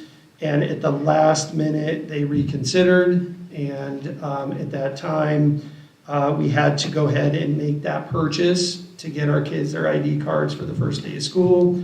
And so therefore, it would be an after the fact, but after reading the after the fact, I don't believe we did anything wrong as a district. And in order to not have an after the fact, I have to bring it to the board to approve that we did what we needed to do. And unfortunately, we had to purchase that for the safety of our campus. And I do truly believe that. What's your plan for next year? And hopefully it's not Life Touch. Our plan for next year is to bring in George Zelliff and have George take all the pictures, no, I'm serious, Yeah. at no cost, and purchase our own ID machine Yes. and do it ourselves. So that is our plan moving forward. And what about the actual school pictures, like, that the parents want to purchase? George has a great eye for portraits, and no, actually what will happen is our students will be doing a lot of this as part of the digital communications class under his guidance and leadership. We unfortunately have seen a massive drop in the number of pictures that are purchased, and I will say as a parent of a senior, having all the grade levels at his graduation party was really cool. So, but what we would do moving forward is, my take on this is that we would give those photos to the parents at no cost as a, hey, thank you for being in Fountain Hills. We don't charge you for pictures here. I love that. Okay. Very nice. Because I love, they're expensive. They are. And same, like I had, K through 12 Yeah. for 2 kids, and they're expensive, and you never know what your kid's gonna end up looking like on And you can picture go to day. Walgreens on your own and buy whatever you Right, want. and so I love that our parents would get them for free, and that way every parent got a picture of Sure. their students. Yep. Yeah, I actually really appreciate that too, and I think that it's those pictures that you think you don't want, because you're like, what were they doing? Right, but you And then want you're them like, later. Oh, later, yeah, you're like, those are the priceless ones. So I have to get approval for that so that Chris can put it through as that board approved that this was an emergency purchase due to the complications of getting student IDs. And it really was with student IDs. I Okay? appreciate the follow through Yeah. of this process so that we don't have an after the fact. Yes, Thank you. you're welcome. So I move we approve the emergency purchase of $3,000 to Life Touch. I have For a the motion and a others. second. All in favor say aye. Aye. Any opposed? Motion carries. Next up is the update to the Dean of Students job description. Dr. J? Yeah, Madam President, members of the board and guests, if you look at the updated job description on page 169, you'll see that there are very few changes. One of the reasons for this is that now that Kaylee is in year 3, one of the things we've been doing is cleaning up more details of different job descriptions and different things. And one of the things we liked about this job description is more of an emphasis on deans being instructional coaches and being in classrooms and developing effective teaching strategies. Some of our deans are coming out of the classroom as great teachers, and they get just stuck in the discipline rut. And that's important, but at the same time, we do want instructional leaders on campus. And it also, on the second page, it just updates something that's probably been missing for a long time. We always do this, I just want to be clear to the community, but it's not in the job description, so we're just adding it that you have to have a certificate, a fingerprint clearance card, a bachelor's degree in education, and you have to have at least 3 years of teaching experience with a rating of highly effective to be a dean, so that we're getting teachers who have perfected their skills and then want to go into administration. And this would also allow us to, in moving, in the future, be able to use some grant funding to pay for these dean positions, especially at the middle school. Thank you. Yep. Yeah, I love the deans, I mean, I hope they were always like helpful to teachers, Right. but that's part of their job description is to provide instructional support, because especially with as many new teachers as we have coming out of college, a lot of times, being in college, you learn what you need to learn, but it's the whole classroom management, learning to implement your curriculum, things like that it's just not something that can be taught, but hopefully it's something that can be mentored. Yep. Are there any questions or comments?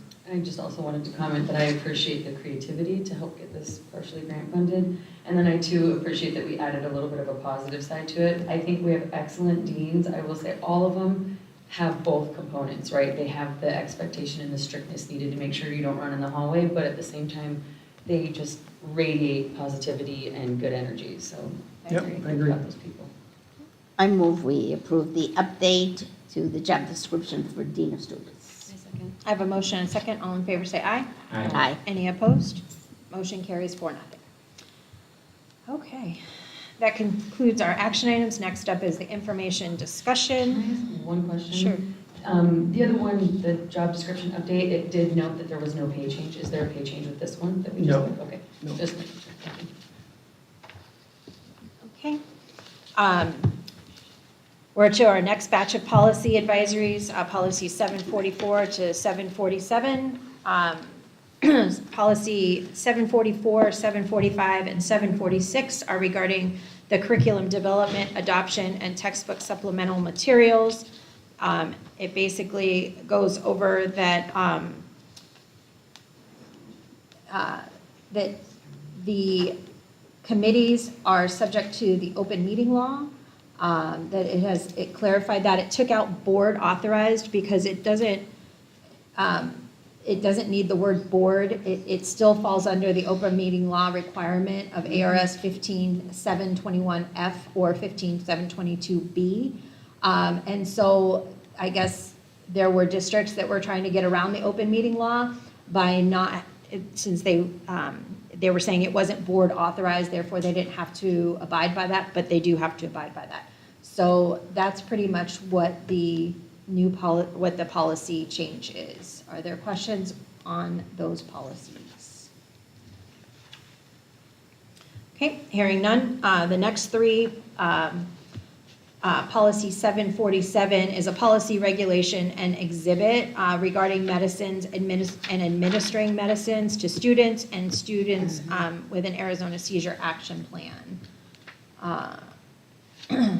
This one has quite a lot of changes, quite a few changes. So it takes out under certain circumstances, and it just says when it is necessary. They've replaced family physician with a healthcare practitioner. For any of us that have been to the doctor anytime recently, you may not always see that family physician. A lot of times now it's a PA or a nursing professional that you see in your doctor's office. So it has changed position to prescribing healthcare practitioner to cover all of those fields. It also talks about that it must have written permission from the parent, and then it added written authorization from a student if they're if they're 18 years old or older. It took out the section in the ease of the minor student, or in the case of the minor student administration of medication. It took out that whole section and exceptions.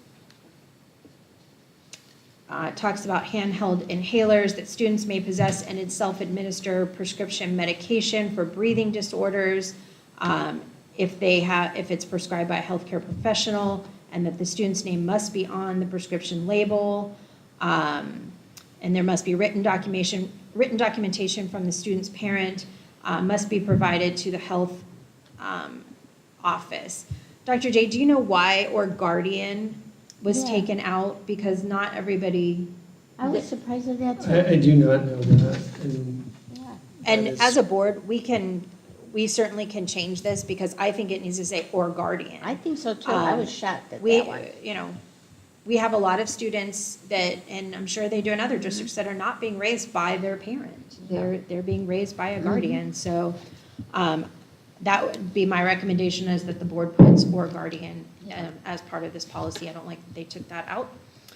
And then it says specific requirements of the policy are listed into regulation JLCDR, which is also part of our board packet. So it, it talks about the FNN, the EpiPen, we'll just say that, EpiPen. It's much easier than that word. That there's at least 2 school personnel at each site that receive annual training. A trained school employee or a trained nurse under contract may administer or assist in the administration of an inhaler to a pupil or adult whom the individual believes in good faith to be exhibiting symptoms of respiratory distress while at school. Let's see. That the superintendent shall create procedures to administer seizure management plans for students diagnosed with a seizure disorder. The procedures shall comply with ARS 15-160.02. And then it says the district shall verify and accept student seizure management plans developed by the student's parents and physicians or nurse practitioners, assign a nurse employee or under contract to review the plan. If no nurse is available, the superintendent shall designate an employee to be responsible for reviewing seizure management and treatment plans, confirm that nurses and non-nurse staff required by statute are trained as according to law, require at least 1 school official in addition to the nurse to meet the training requirements listed into 15-160.02H, and seizure management plans shall be submitted to the health school office or district office for review. A template for health plans can be found in Exhibit JLCD-EB. Dr. J, do we have that seizure management plan in place? Yeah, we review it yearly, and we added last year a partnership with the health department on getting some medications and things like that in the health office. And we sent that to you guys last year as a review to take a look at. And the nurses at each site will put together those plans, and we vet everything that we change with those plans through our attorney. Yeah. And then it also lists the required trainings. If the governing board elects to stock EpiPens, that all personnel to receive an annual training. And then it training on symptoms of respiratory distress, trainings on seizure management plans, and termination of medication administration policy. And then the last one is, let's see, is the regulation. Oh no, the next one's the regulation.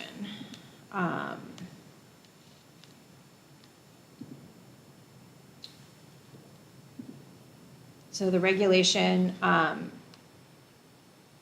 is under the administration by school personnel for inhalers.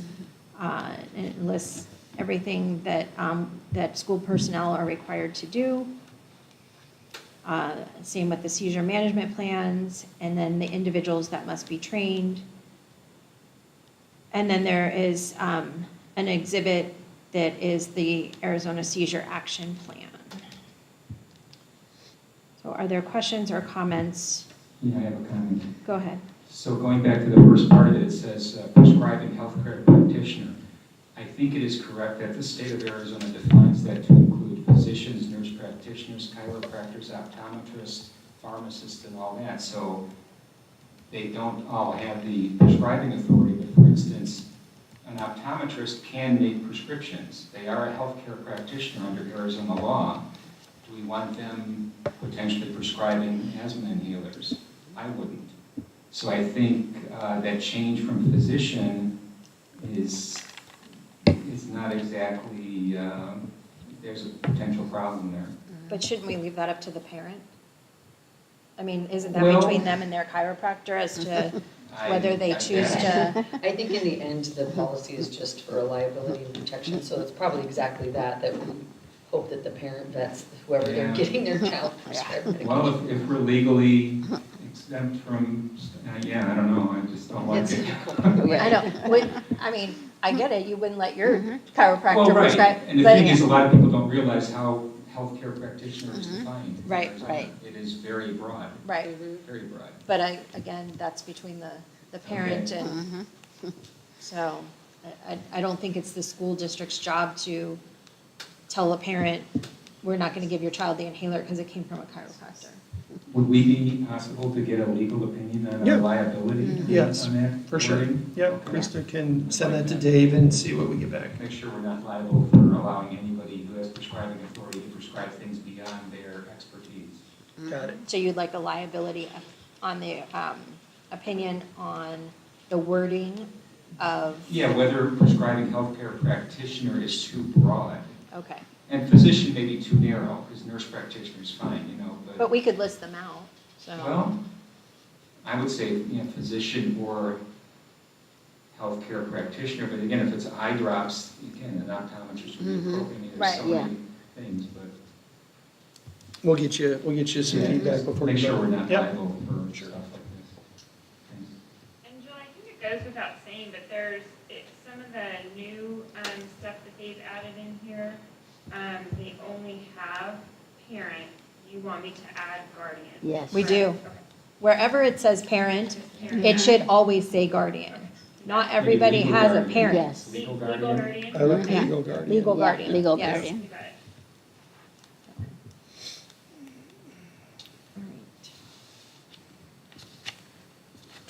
Are there any other questions?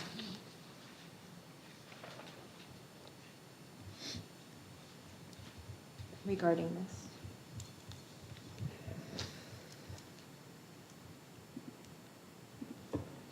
Regarding the policies, are there any other questions or comments? No.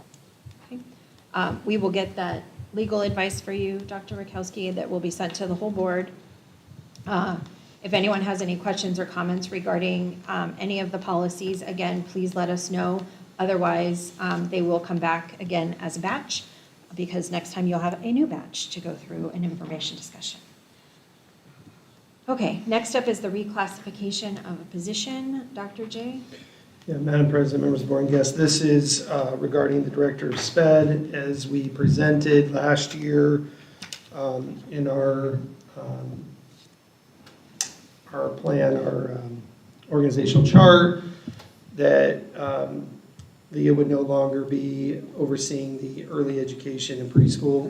What we did, though, is we've had her help Mrs. Matus in that transition of putting her in charge. And there's a lot that goes on in the summer and a lot that goes on at the start of the year where I think it's been good that Leah's been there to help Mrs. Matus get off things that you wouldn't think about maybe as a teacher that now you have to think about as an administrator. And this is really her first time being in that role. So now that we feel like we've gotten to that point, we are bringing it to the board to change that position, that title, to the Director of SPED.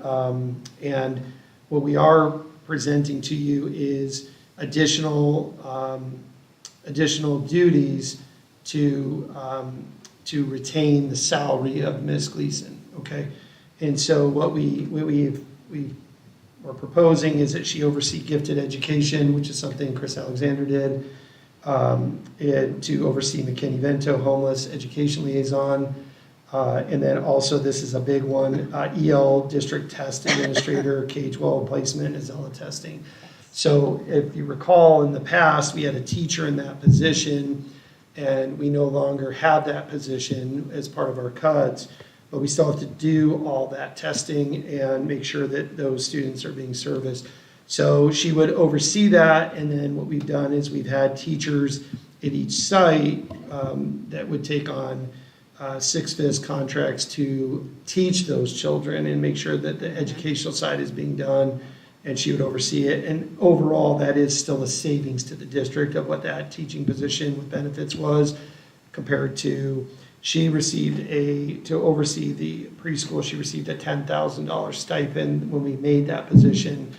And what we found is after a year of it, it was too cumbersome to continue. But these are three things that do need to get done, and they are very time consuming, and we do think it justifies to keep the salary the same, but you will ultimately get to decide. And Are there questions? I'll volunteer to help her with the EL district testing administration if she needs it. Gotcha. Went through enough of that one.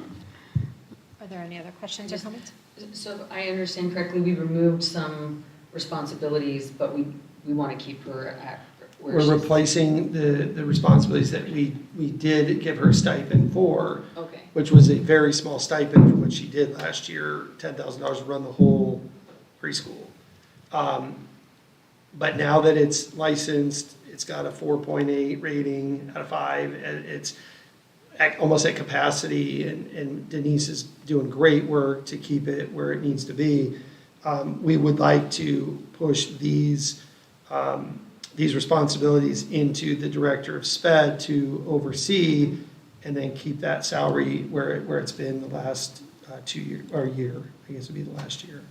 Okay, and who's overseeing these things now? Right now, it's all of us at the district. I mean, a lot's fallen onto me, I'm not gonna lie. Because it was Chris. It was right? Chris, so there's a lot of little things that, Chris, if you're watching, we miss you. There's a lot of little things. Okay, there's a lot of. Well, that's just rude, Harvey. The truth. We are dynamic up here. I spend a big part of my day updating the 24-25 parent-student handbook, okay? That's something I did not do in the past, so. These are big ones, and it's still early in the year that some of those have not required additional work other than what's already been in place. But we do have a need in all of these to get done. So she's been helping with it already, but this would just fall into her job description. And this is a lot extra. I know. We just want to justify the salary staying the same.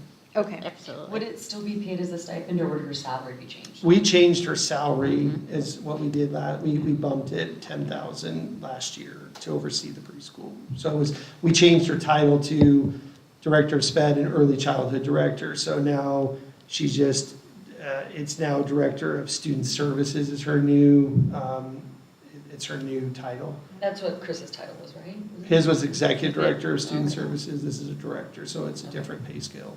Okay. Yeah. Any other questions or comments? Okay, hearing none. Future action, eventually we will have a SPED presentation, but like I said, I want Leah to have some time in school and before we dump any more on her plate. I would like to see the presentation from Climate Tech on September 18th. So please make sure that is scheduled. If you have any questions that can be answered ahead of time, please send them to Krista. Again, with the policies, if there's any questions or comments that you want to more research on, please send that to Krista so that they can come back for a vote at our next meeting. Our next meeting will be September 4th, and then the following one at September 18th, both at 6 p.m. here in the Learning Center. I move we adjourn. I'll second. I have a motion and a second. All in favor, say aye. Aye. I'm glad homecoming is not on the same day like last year. Right?